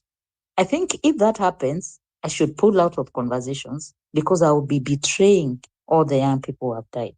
So the level of responsibility for anybody who is in a leadership position is not to come and talk to us as if we are children. Because truth be told, I have one vote. Pipita has one vote. Joe has one vote. Everybody has one vote. And at the end of the day, if you're a leader, you will want that vote of mine. So the votes are there. let's not people be observing us and finding hata hakuna kitu inaendelea, because the danger of that is then people died in vain. I refuse to believe those innocent, courageous souls died in vain, so that we can start defending thieves, so that we can start defending. Ati ni mwizi yangu, I'm seeing it from a frontliner. When you shake hands with these people, just even shaking hand, I'm telling you the transfer that happens there. And I don't want to be spiritual, but the transfer is that this person is saying the only way I can remain in power is if I associate with the young people. So the power is in the hands of the young people. And that's why we now have to start speaking truth to power. We've been speaking truth to power to government for a long time. Now it is to the young people. Mkienda Kombo tutawaambia hapa hakuna hope. If you keep in this direction, it's going to be the same old, same old. And we are in a bad place as a country. All these deals have happened because of our leaders. And let's not move from the hands of one oppressor and then we land in the hands of another. And Pipita, I started in your space. You know, things happen, the wars that happen. Ukitajwa too, that's what I'm saying. When we follow, it takes just one SMS, one post, unaitwa mall, and all your activism, all the work you've done. It has happened last week, and KOT Sonko was struggling, writing long posts to explain himself. So that if you have power to influence Kenyans, do not use that power to destroy. We know there are things that should not be discussed openly. Even now, right now, what is going on is a shame, because people give their money, people give their hope in individuals. Early, you have a responsibility. If people keep coming to you to listen to you, do not bring toxicity, do not bring distraction. Your stage to tulipita pale when people were really angry and they were hurting. Now, the few will be left standing, will have to rebuild. Because honestly, like Joe said, we don't even have something that is destroyed. We have to start building from scratch. It's a shame that some of the laws will be passed. They will be passed. You can be sure it is painful to imagine, but they will be passed. Because if the private partnership initiative was passed and these people came and boasted to us that they passed it, I appreciate all the lawyers and all the activists who are out there working. I celebrate them. But the ones who are in the front line, there's a lot of work that needs to be done, because there's a lot of misleading impressions, because they say politics is a game of perception. And some of these people have started behaving like politicians. What we need is leaders. Currently, all we have are dealers. They are making deals. I believe, I have faith that these deals will be annulled. They will be cancelled.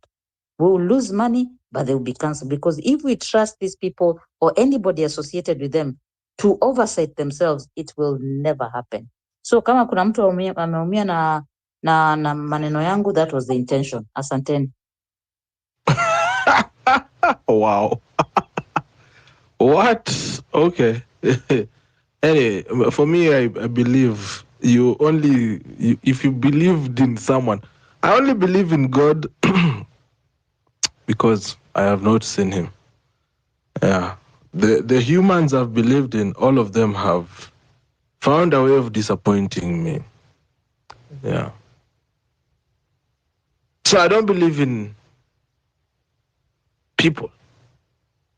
You have to show us exactly your real face in real time, ndo tujue wewe ni ukweli, because as you've said, watu wamekuwa dealers, watu wamekuwa wheeler dealers straight from our politicians. Yeah. So thank you, Redemptor. Today I'm glad you're back kwa show. Yeah.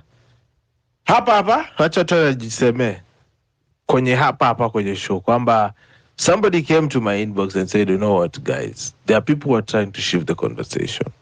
They want us to have leaders. So I think that was about the time the leaders started cropping up. But anyway, that's a story for another day. So they were like, I have noticed Anthony and Redemptor are walitumia jina gani? Mold. Walisema mold. Yeah. I was like, the reason why Redemptor I did not ask you is because I did not believe it. If I felt it was serious, believe you me, you'd never come back to this show. I would never talk to you again. In fact, I would not even talk about it. The reason why I posted Don't talk that, about it. That is what That's water under the listen, bridge. Don't even go there. yeah, no, I'm just trying to say something. You see, what I was trying to talk about that day is we are being very stupid at this very moment. Because when you look at it, when I posted that video, I posted that is exactly what we have ended up doing to everybody else. Huyu amelipwa, yule amelipwa, huyu amelipwa, yule. Everybody got demoralized, kila mtu akarudi kutweet. Now we are tweeting about football and signings. Anyway, the real Joe. Peter, one Yes. thing that I wish we learn as young people, because it's not that I'm old as well, but one thing I wish we learn as young people is how to consume information responsibly. Also on these timelines, on these TLs and things like that. I feel like some people see just information and react immediately to this information without having to consume that information responsibly. By this, I mean, you get the information, digress, try to understand, do your research, fact find before you react.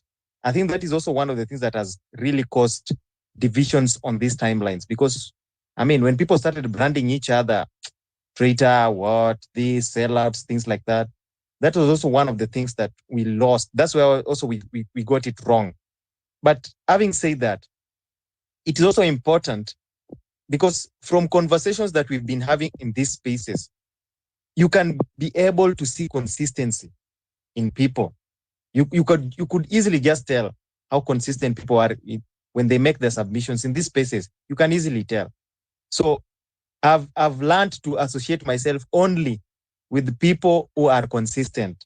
I mean, at this particular point in time, we are different in terms of conversations the way we were initially when we were starting the movement. I mean, people only wanted to hear the yelling beat, the ranting beat, and things like that. We've matured into conversations and issues. So at this point in time, I would only associate myself with people who are discussing issues rather than people who are discussing problems and just populist ideas and things like that. That is also where we need to draw the line as young people. Moving forward, let's just organize well, but organize based on issues. And I someone texted me the other time when I said I will never subscribe to an ideology of a party, and I want this party to come and bring change into my country. A party with the name Inject Party. I mean, any day, and I've been invited to one space right now. I'm going to go there to just bring world war. I've said here, but I will never subscribe to that kind of ideology. I want to see innovation. I want to see the kind of thinking that can bring solutions, not cause problems. This ideology, I equated it to wheelbarrow movement. I mean, we used to say inject, inject, inject. We use that as symbolism. It should not be taken then as a party name or something like that. I mean, that hakuna creativity hapo hata kidogo. Hakuna ati inject party leader. I mean, kuna vitu vingine mmefanya na nawaombea kabisa, nawaombea. Nawaombea waandishi wa habari, wauomeni popote na muda ukweli. You know that song that song by Munishi it stays in my head for long because there was a time tragedy befell our family so much that that song was played in so many funerals. I had to listen to it. But yeah, I get your point, Real Joe. Umesema watu wache kusema inject. Wacha nifinye jingle nitoke hapa wasije wakanikujia. Not feelings nyinyi. You are listening to Home Run with Pipi. Weekdays from 4 p.m. to 9 p.m. Yeah, mimi nilishuka hiyo train ya Maasira Redemptor. As you know, for me, jana kulikuwa na a babu here. Mababu wanasikiza hii show. mtu kama acha nisimseme jina hapa hivi anakuanga na miaka 60, so ako hapa, alafu mnataka kila siku tuongelee matusi. We lose people, you know, and that is how I think we even lost the concentration and the attention span of the elders. People refused to stop being angry and focus. Ni kila tukakuwa, you know, pale ushago kwetu kulikuwa na umbwa zinakutana, sikuwa jua nini inaendelea ile time, but zilikuwa zinaumana, unaona. At the end of it all, nyingi zilikuwa zinaenda home, alafu kuna moja ndo inabaki. So basically hivyo ndo tulikuwa wengi tukaumana, and then now look at us. But we are not all lost if you look well, guys. You always regroup, readjust and refocus. So tusikufe moyo. Namuona pale hivi watu wangu wameingia kwenye mic. Chuchu, hiyo jina yako ni mbaya. You are listening to Home Run with Pipi. Weekdays from 4 p.m. to 9 p.m. Kuna mtu ameona hapa hivi ninaenda nyumbani na 0 bob kwa tip ja siku hii leo, akasema no. Henry, thank you so much for your tip. Yeah. Vipi? Poa sana Chuchu. Niwacha kwa nipige shout out mtu mwenye ametuwekea kitu kwa tip ja leo. Unajua wadhamini ni nyinyi. Asante sana Henry for your tip. Your support is always appreciated. Wale ambao mnaona hii show yetu venye inaendelea, always ingia pale ndani kwenye tip ja line 0721948229 and support. Of course nikionanga Justice for All anasemanga if you tip 300 he adds 300. Sasa kama sahi huyo 200 najua niko na 400. Hebu changamkeni pale ndani. Chuchu. Vipi? Poa sana. Sasa mambo. Mimi niko tu kumaliza weekend. Changia mjadala, nitatoka nje kidogo ya mjadala. Nafikiri mzungumza advice watu mambo ya hapa. Kuna watu ambaye age yao hawataki kusikia vitu ya matusi nini. You know, nilikuwa nikiingia kwa hizi space, unasikia matusi ile iko kwa space, hata mwenye ana host unashindwa mtu ni mlevi amevuta bangi. You know, sometimes kuna words zingine hata uwezi toa kwa mdomo yako. So tukiingia hapa bangi inakuwa na matusi. Okay, pole, endelea. So hapa ni kama parliament. Ukiingia parliament wewe zungumza maneno una matusi nini, unatakiwa uwe na discipline na ile wisdom so that watu wasitoroke kwa space. Kuchangia kitu ambayo iko mambo ambayo iko na discipline. Hata kama uko na hasira, hapana toa matusi. Wewe zungumza tu hasira yako, zungumze iishe. So mimi Pipi nilitaka niangalie jinsi ya vile tunaweza kupromote wewe. Naona kuna jina hapo Home Run with Pipi. Hii ni maoni yangu tu.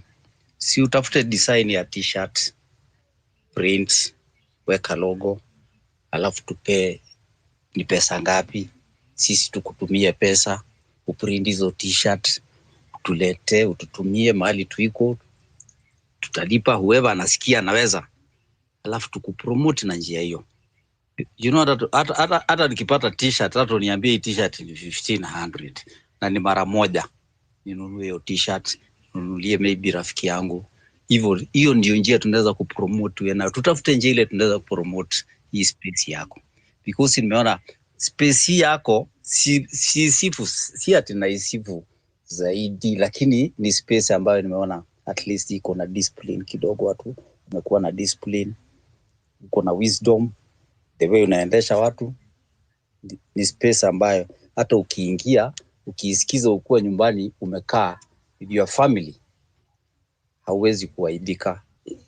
Ni kama music, ukicheza music mbaya kwa studio na uko na familia yako, watoto yako wako hapo, wanasikia music ile zinachezwa, inabidi hata uamke utoke kama uzime hiyo station. But the way unaendesha hii space, mimi nafurahi. Otherwise, Pipi, hiyo ni maoni yangu. Kama inawezekana, utuambie inawezekana, print, utafute design mzuri, kama ni polo t-shirt, utafute design mzuri, print moja, utuweke tuione, tukishaiona tuseme hiyo ni sawa, tuweke tiki. Tukutumie pesa, whoever anataka anatuma pesa, tutengeneze t-shirt, tupromote hii space. Tuachane na mambo mingi, whoever wale wanaenda wanakula pesa watu, wanafanya vile wanafanya. You know, siasa usiingie tu kwa sababu umeingia. Unaweza kuwa wewe ni mzuri, wewe ni msomi, unataka ingia siasa, but watch out. Matamshi yako inaweza kukuland kwa problem, inaweza kukufanya hata ile fame ulikuwa umepata ibadilike, ipunguke, because tunasikiza tu, hata kama umefanya nini umefanya, tunaona vile nyinyi vijana mnaendelea, vile mnafanya. At the end of the day utakuja kuanguka na usiblame mtu. Otherwise, pipi, endelea na vile unaendelea, tutaendelea kupromote. Mimi sijawahi sikia unatusi mtu, sijawahi sikia unaongea vibaya, sijawahi sikia umenikatia hata mimi mic. Watu wanakuja, watu wana run, mtu anakaa hapa hata 30 minutes, naongea Kiingereza yake yote mpaka vocabularies zinaisha. 30 minutes. Mimi naangaliaga na time. Naongea 30 minutes, anatoka kwa space anaenda. Na umuulizi. Wacha mtu akuja hapa atoe hasira zake, alsas zake zishuke, afurahi, atoke aende. Kesho atarudi. Lakini to promote his space. Pipi, hiyo ni maoni yangu. Na wengine kama wanaweza support kwa hiyo, kama wanaweza kwa hiyo maoni wa support. Unajua kitu moja mimi nasemanga, siwezi kataza mtu kuongea kwa sababu huwezi jua mtu amekuwa na siku ya aina gani ama usiku wa aina gani. Na you could be the last person he wants to talk to, ana amekosa mtu mwingine kuongelesha, unaona? It is true. Mtu akija na hasira zake, wacha atoe maneno yake yote amalize. Yeah, so long as you keep it respectful, mimi sina shida. There was a time nilikuwa sijui ilikuwa space gani. Then Kalonzo akatokea kwa hiyo space. Halafu mtu akasema, "We Kalonzo, ngoja kwanza, wacha tuchukue." There was a lady, sijui alikuwa ngambo. Akasema, "Hata ninaona Kalonzo hapo na kichwa yake hiyo kubwa. Nimejua that's why aliitwa watermelon." Hivyo ndio vile Kalonzo alidisappear kwa hiyo space na akaenda akiendaga. You know, wacha tukue watu. Tulifukuza politicians wote hapa. Walikuja kutusikiza, walitukana wote.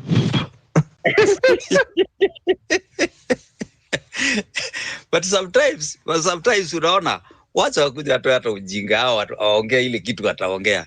Sometimes unanyamaza tu, alafu wewe weka word mzito. Usitukane. Weka tu word zile za kuambia, nyinyi mmeshazeeka, ile kiwango umefika, kaeni kando. Kama ni advice, mtupe mkiwa huko pembeni.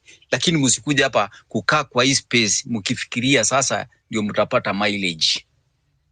Kuna mtu alikuja hapa hivi akatuambia achana na visungu mingi, alafu mwingine akakuja akaniambia aje eti wanaitwa aje huyo, wanasema acheni na visungu mingi bwana. We Chuchu, wacha nisikize hawa watu wanne because I'm already over my time. Unataka kunipeleka overtime Friday na huko hivi huko hivi ndio the weekend mrefu ndio hii inaanza.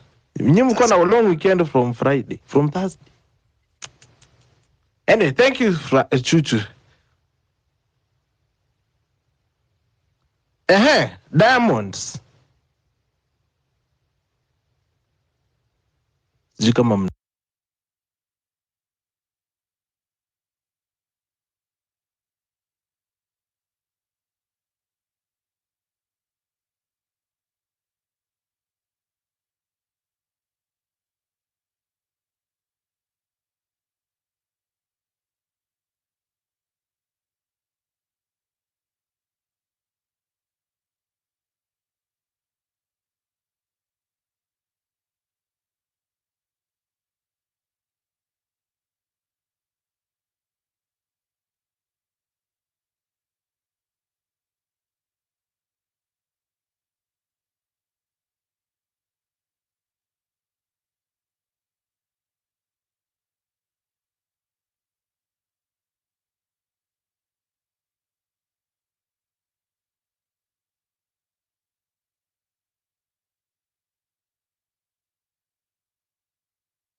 Well, can you guys hear me? Justice for All can hear me?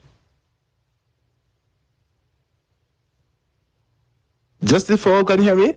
Confirm if you can hear me, ladies and gentlemen. Wow, Yes, wow. I can hear you very well. I don't know why other people are not hearing you. I can hear you. Pipita, I can hear you. I think I have been swamped. I think I've been swamped. This are the enemies of progress are trying to destroy you. So it's fine. It's okay. Yeah, like all of a sudden, I can't speak to the people who have called up, and I see everybody has dropped. Everybody request the microphone. I'm seeing 155 people who I didn't. Cheni kune first-year numbers, buana.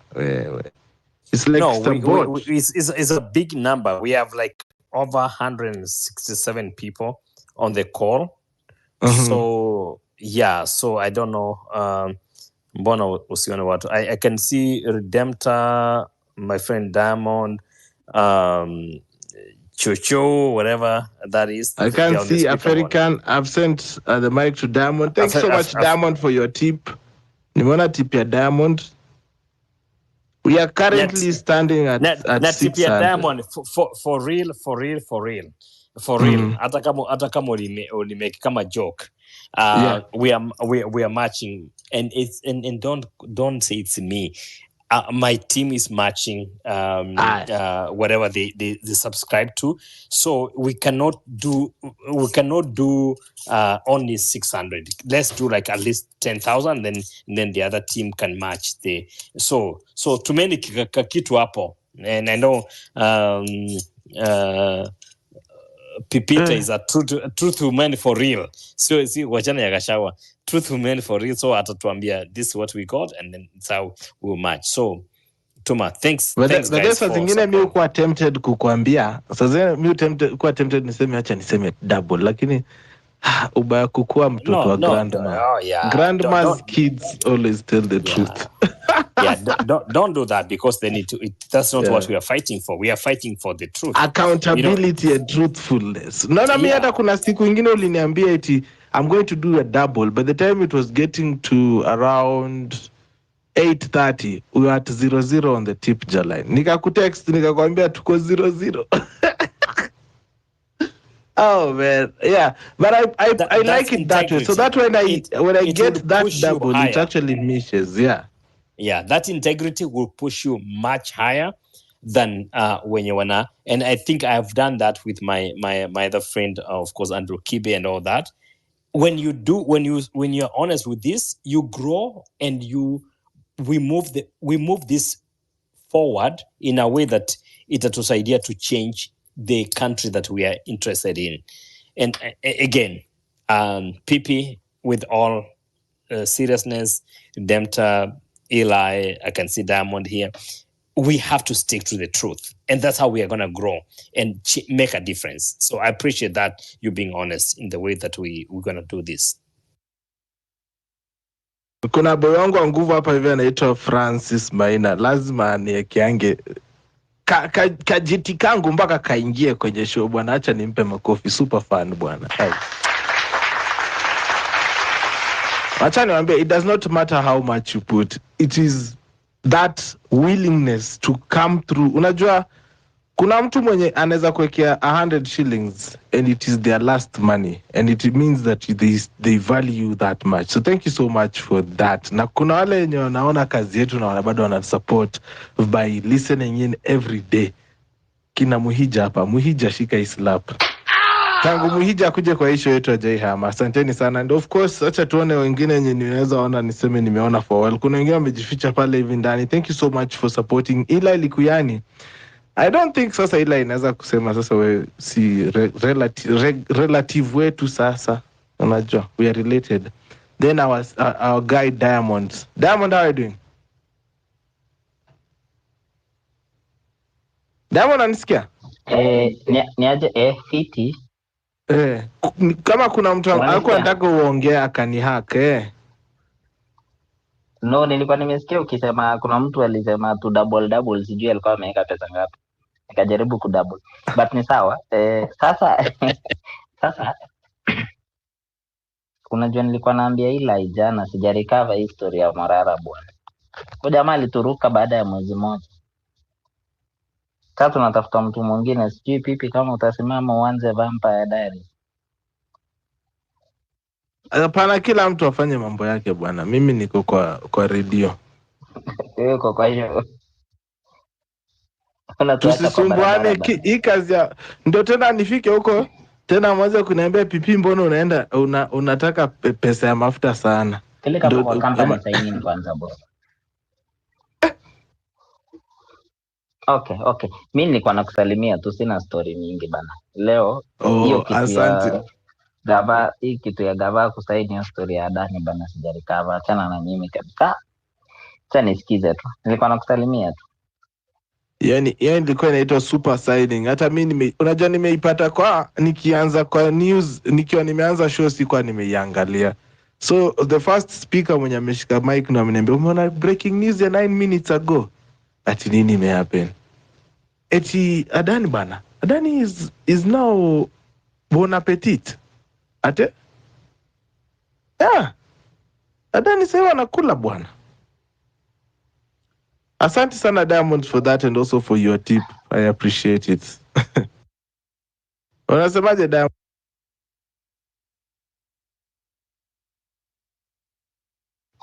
Jimmy, sawa, proceed, mimi nasikiza tu. Niko sawa. All right. Jimmy, last yani amekataa kuja kwa mic. Jabo. Unaendeleaje kaka? Mimi niko salama bana, kupambana na gurudumu la maisha ya Ruto. Inabidi tupambane na hii maisha ya Ruto kabisa.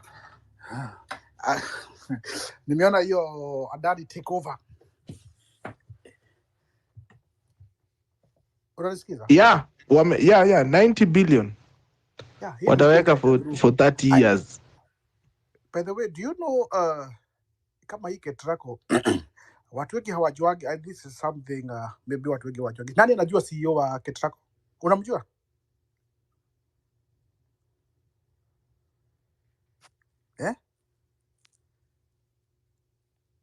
Pipi? No, simjui Jimmy. Sijui kama ametolewa ama alitolewa. Unajua Mama Abi, huyu mtoto wa Ruto, huyu alikuwa mtoto wa Ruto. Kale kanaitwa Abi something. Unajua? Huyo ndo Mama Abi ndo CEO wa KETRACO. Watu hawajuagi. Ndiye alikuwa hapo. I think sijui kama wacha wewe. Hebu sasa uone sahi. Ndiye alikuwa huko. Alikuwa mkubwa huko. Yaani ni mkubwa huko. Unless ametolewa. Me I know. There's one of my cousins who works there. Hapana, ni John Mativo mzee bwana. Tafuta HR. Ni nani? HR huko. Hebu tafuta kama sijakosea sana. Hebu tafuta HR. Wacha tu.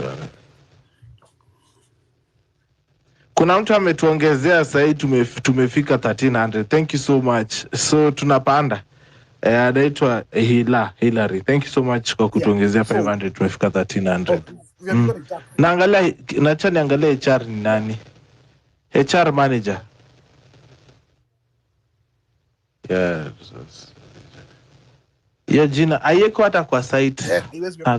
Huyo ndiye anakuanga huko kama hamjui. Ndio anasemanga hata hawa wengine hawananga si. Hawa wengine wote hawananga si. Kama mkijua hivyo. So hiyo dini yote ukisikia wanaweka Adani hapo. Ule hata huko kama ni HR. Do you know there was a lady who works there? If you remember, unajua mimi najua siri nyingi za watu wa serikali sana. There was the former energy minister who was there. Alikuwa anaitwa this guy. Alikuwa anaitwa is a Karejin guy. Jina yake inapotea. Do you know that guy had a side chick there who was paid 300,000 per month doing nothing just on the laptop? Kulika hapo tu. Me I know so many secret ya KETRACO sana. Hata wakuja hapa na najua huyo demu anaweza mtaja hapa, lakini sitaki kutaja majina ya watu. So hizo zote ni za wakora. So ukiona ikiingiana hapo KETRACO imeingia kwa hiyo, jua pale pesa inaenda. Hiyo 93 billion. Labda 3 billion si za nini? Si za hapo. 3 billion zinaenda pahali. Hiyo ni private. inaenda kwa mtu direct labda. Nasikianga kama kuna CEO amewekwa kwa sababu I think alitolewa hapo akawekwa ili juu ya hii sijulikane kwa sababu watu wengi wangejua hapa kuna game inachezwa. So huyu aliteremshwa madaraka kidogo. Lakini hata kama ako hapo chini hakuna kitu CEO anaweza sema. Huyu ndiye husema kila kitu huko. Yeye husema. Na ukiangalia go to the system and look maybe KETRACO wako na watu wangapi from one tribe. Ingia tu kwa system kama unaweza pata hiyo system yote. You'll get about 95% in one tribe, 5% in other tribes. Mtu ana find out tu atakwambia KETRACO most of the people wako pale juu. Hawa wako huko chini. And what happens? I can't even say whatever happens during swearing in. Lakini sitaisema hapa hiyo it's more sensitive. But anyway, I knew this thing would be taken over because hakuna kitu watu wangefanya because niliona ni kama watu unajua serikali I think iligoja watu wa protest siku ya kwanza na ya pili and that was all. Hawakuwa na nini nyingine ya kufanya. Na hii ya Molala, by the way, this guy I understand him. I think nimesikia watu wakisema Molala anafanya nini? Hasikii watu unajua the moment and that's why people umenifurahisha. Nimesikia ukisema huwezi taka hiyo kitu. The moment people give you money they want to you're going to be like a puppet. They want you to do these things. And I agree actually. I agree na Molala and I also disagree with him because youth wanataka ufanye hivi. There's a certain group wanataka ufanye hivi. And there's another certain group wanataka ufanye hivi. Sasa utafanya gani? Wanataka ufanye hivi, wanataka ufanye hivi, wanataka ufanye hivi, wanataka ufanye hivi. Atafollow group gani? Ukikosa hawa wanakutusi. Ukifanyia hawa watakutusi. Atafanya nini? I think the moment alikubali pesa hapo ndio mambo ilienda vibaya. Good evening. Sorry. Poleni kwa hayo. Yeah. Guy, that was an amateur. Yeah. Endelea. So hiyo kukaa akipewa pesa, kuomba pesa kwa watu. These people will give you money and then they want to drive you vile wanataka, si vile wewe unataka, cause wanakupea pesa. So I think he can do it on his own way so that I remember the likes of who. Kuna this guy alikuanga anafanyanga hizo vitu tu hivyo, alafu yeye hakuwa naomba watu pesa. The likes of I think Jalango was to be like that. Alikuwa anaona anafanya vitu. He never kutaka kuwa watu wafanye nini? Wampe pesa. Because the moment watu wamekupa pesa, they will throw you under the bus. Even now people ngoja nikwambie sahi, waambie watu yako inakuanga tu yako ni tip ya kufanya nini. Lakini if you want to do something like that, people will give you money and then they will come for you. We gave you money to do this thing and then you are not doing that. And there's a certain group watagree na wewe na kuna wale wanakata. So huwezi fanya vitu zote once. So nimesikia akisema Molala hafanyi hivi. So hawezi fanya kila kitu watu watataka. Hata tukijaribu aje, he can't be that good. Hawezi kuwa hivyo. Ati tuseme ati amefanya vile nataka, cause kuna ile opinion yako pipi, kuna ya Nooks, kuna ya Diamond, kuna vile anaweza taka huyu afanye na kuna vile mimi naweza taka afanye. Hawezi fanya zote at once. So at the end of the day, hata ndio nilikuwa nikiambia mtu mwingine, if you are a footballer you don't listen to the audience wala wanakushangilia kule, you listen to the coach and the other players. So sometimes I also, because at the end of the day you want to be a politician. Hapa hakuna mtu anataka kitu kingine. You remember the likes of Adani walikuwa wanatashangisha watu pesa. The likes of Babu Owino vile walikuwa wanafanya tu hivi. Hata huyu Recommodi vile unaona he's doing a good job, but at the end of the day akiingia parliament he become a member of parliament and ukiingia kwa nini utakuwa wao tu. So that's how they end up being. So just like the way you remember Ruto used to tell people nitainua mama boga hii serikali ni yenyu na mpaka mnaenda na watu wa pikipiki. So if you understand the Kenyan politics, watu wote unaona wakifanya nini, they're just for their own interest, nobody's interest. Hapa kwa mtu anafanya nini ati anataka uingie hapo asaidia wananchi. Hakuna mtu anaingia hapo kusaidia wananchi. Anaingia tu hapo ajisaidie na familia yake na watu wao. Wengine hawezi. So kila mtu ukiona akifanya timu nzuri sana, nothing. Hata huyu anaweza tuokoa ama huyu atakiwa nini. Na nilikuwa naona watu wakisema Molala awe president ya Kanani. Goja ingie hapo. Unajua serikali kuna watu wale husema. There are people who control the government. Hata si president.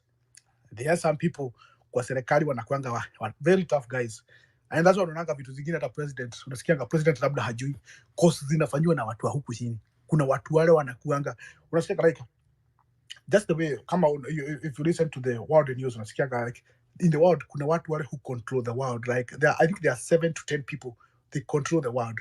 Whatever happens in the world, they know what is going on, and they are the one who can say this and this and this and this. That's how it is. Even in Kenya iko the same thing. People will do this, lakini kuna watu wale hata president anajuaga hii ikienda hivi ni hivi, kuna kuanga hivi, and that's why unaona hata mtu akiingia parliament ana turn to be an MP. Watu wao wanaingia wanakwambia wewe hiku kuna kuanga hivi, you can't be good because wanajua. And that's what happened to Gachagua.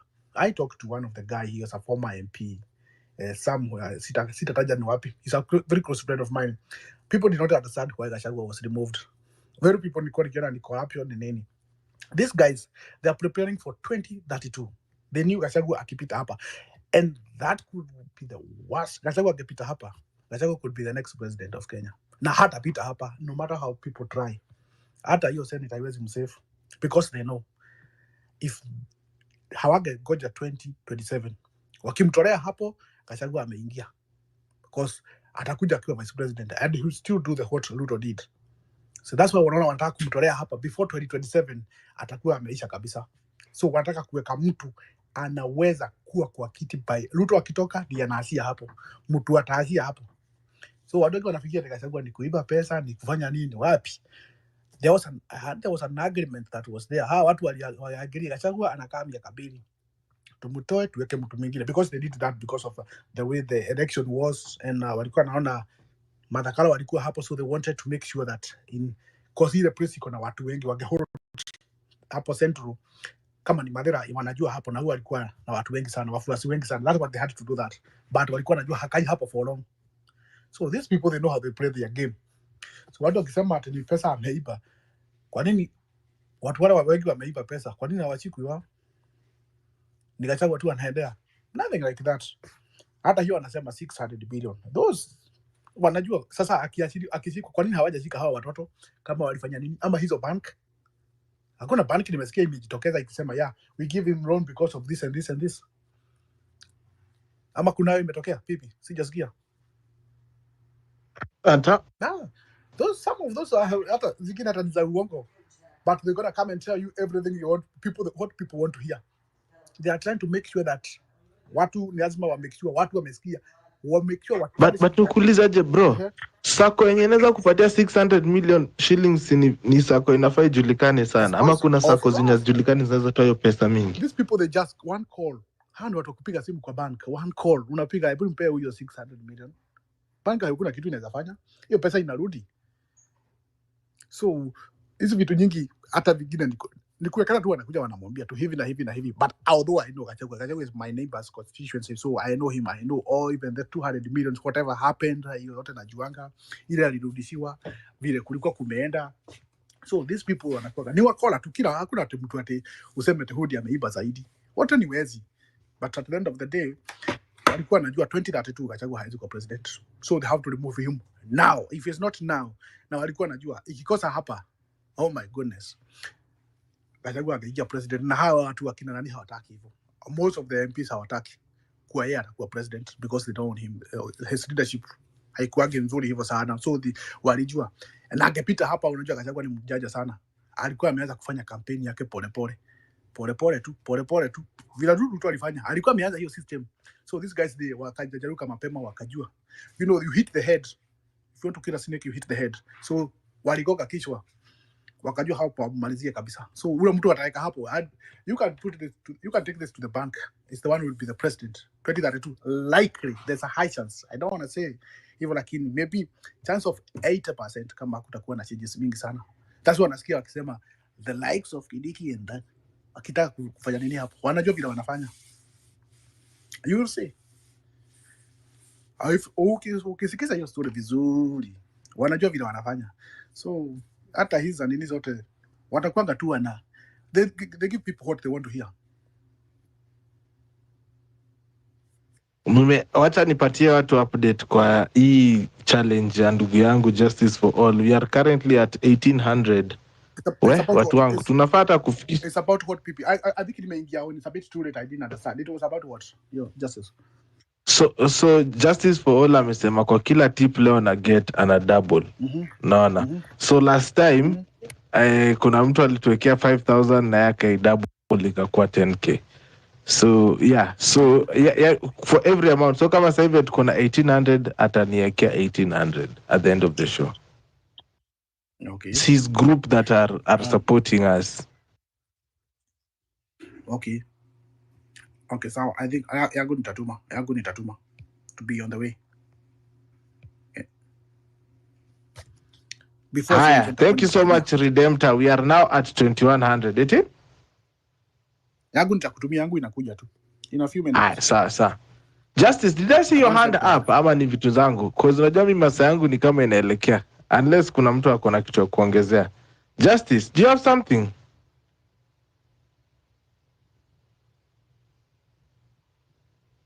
Justice for all, are you there? Ama alienda, jamani. Umaienda kukula mahali, alafu mtu mwenye alikuwa alipe bila akatoka nje. So unamuita ndo ujue kama ukule uitishe juice ama unyongwe. Boniface, how are you? Yes, I'm fine, Mr. Pipita. Thank you for giving me this high chance to speak to you. Nimesikiliza hii story ya Jimmy. Government has a lot of things that we have to appreciate. Though, according to this impeachment of Gachagua, they were supposed to go all. But naona ni kama huyu jamaa amesidi mwenzake unga kabisa ataenda nyumbani.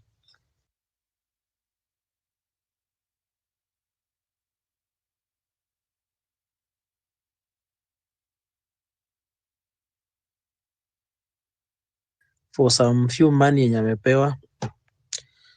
So as this group, this is how to share someone to know what is going around to the ground, and unless kuna mtu labda ako na ile kitu mgeni atuambie, but yote yenye tunaona si mzuri about this Gachagua and the president. So I think next election time, we should come out and discuss very good and well the leaders that we have to elect. Si kama hii watu ya kiburi hawa. Naona mwingine anagwama mlima, mlima ni yetu. Usiguze mlima, mwingine huku kwa Rift Valley anasukuma wa impeach mwenzake. Naona sasa vitu kama hiyo. Na naona in the next like on Monday next week tutakuwa na deputy president mwingine ambapo nitakana Rigiji mwenyewe aona atafanya nini kwa mbini yake. That's all, Mr. Pepita. Sikuwa na mengi, nimekuwa nikisikiliza tu mada mpaka penye mmefikia. We shall be together. Anything else, Mr. Pepita? Hiyo iko sawa. Asante sana Boni. Yeah. Justice for all, are you there? Sijui kama Justice for all ako hapo. You can unmute your mic, Justice for all, if you can hear me. Thanks so much, Boniface Waswa, for speaking to us. Justice, uko hapo? Allah, all right. Ladies and gentlemen, for those who are wondering why we are doing double, Home Run PP is supported 100% by the listeners. In this way, I'm saying that sichukui pesa ya mwanasiasa. Actually, when someone calls me and talks to me about politics, I'm out of that room. So to help me stay independent in terms of not having to depend on people to pay my bills, mambo kama stima, mambo ya internet, all that, I have put up my number there for support. So Justice for All and his team have said, leo kwa kila amount inawekwa hapa up to 10k waitai double. Sai tuko 2,100. So if I get 10,000 shillings, they're going to give me 10,000 shillings. So kasa even kuna 2,100, watanipatia 2,100. So before we get to 10 p.m., whatever we raise before that and end the space, we are going to be doubled hapo hadi 10k. So it's going to help me maybe niongeze tena kiti ingine. If you guys have not seen, the studio has been amazing. and it's all from the tip jar. Siwezi wadanganya by the way.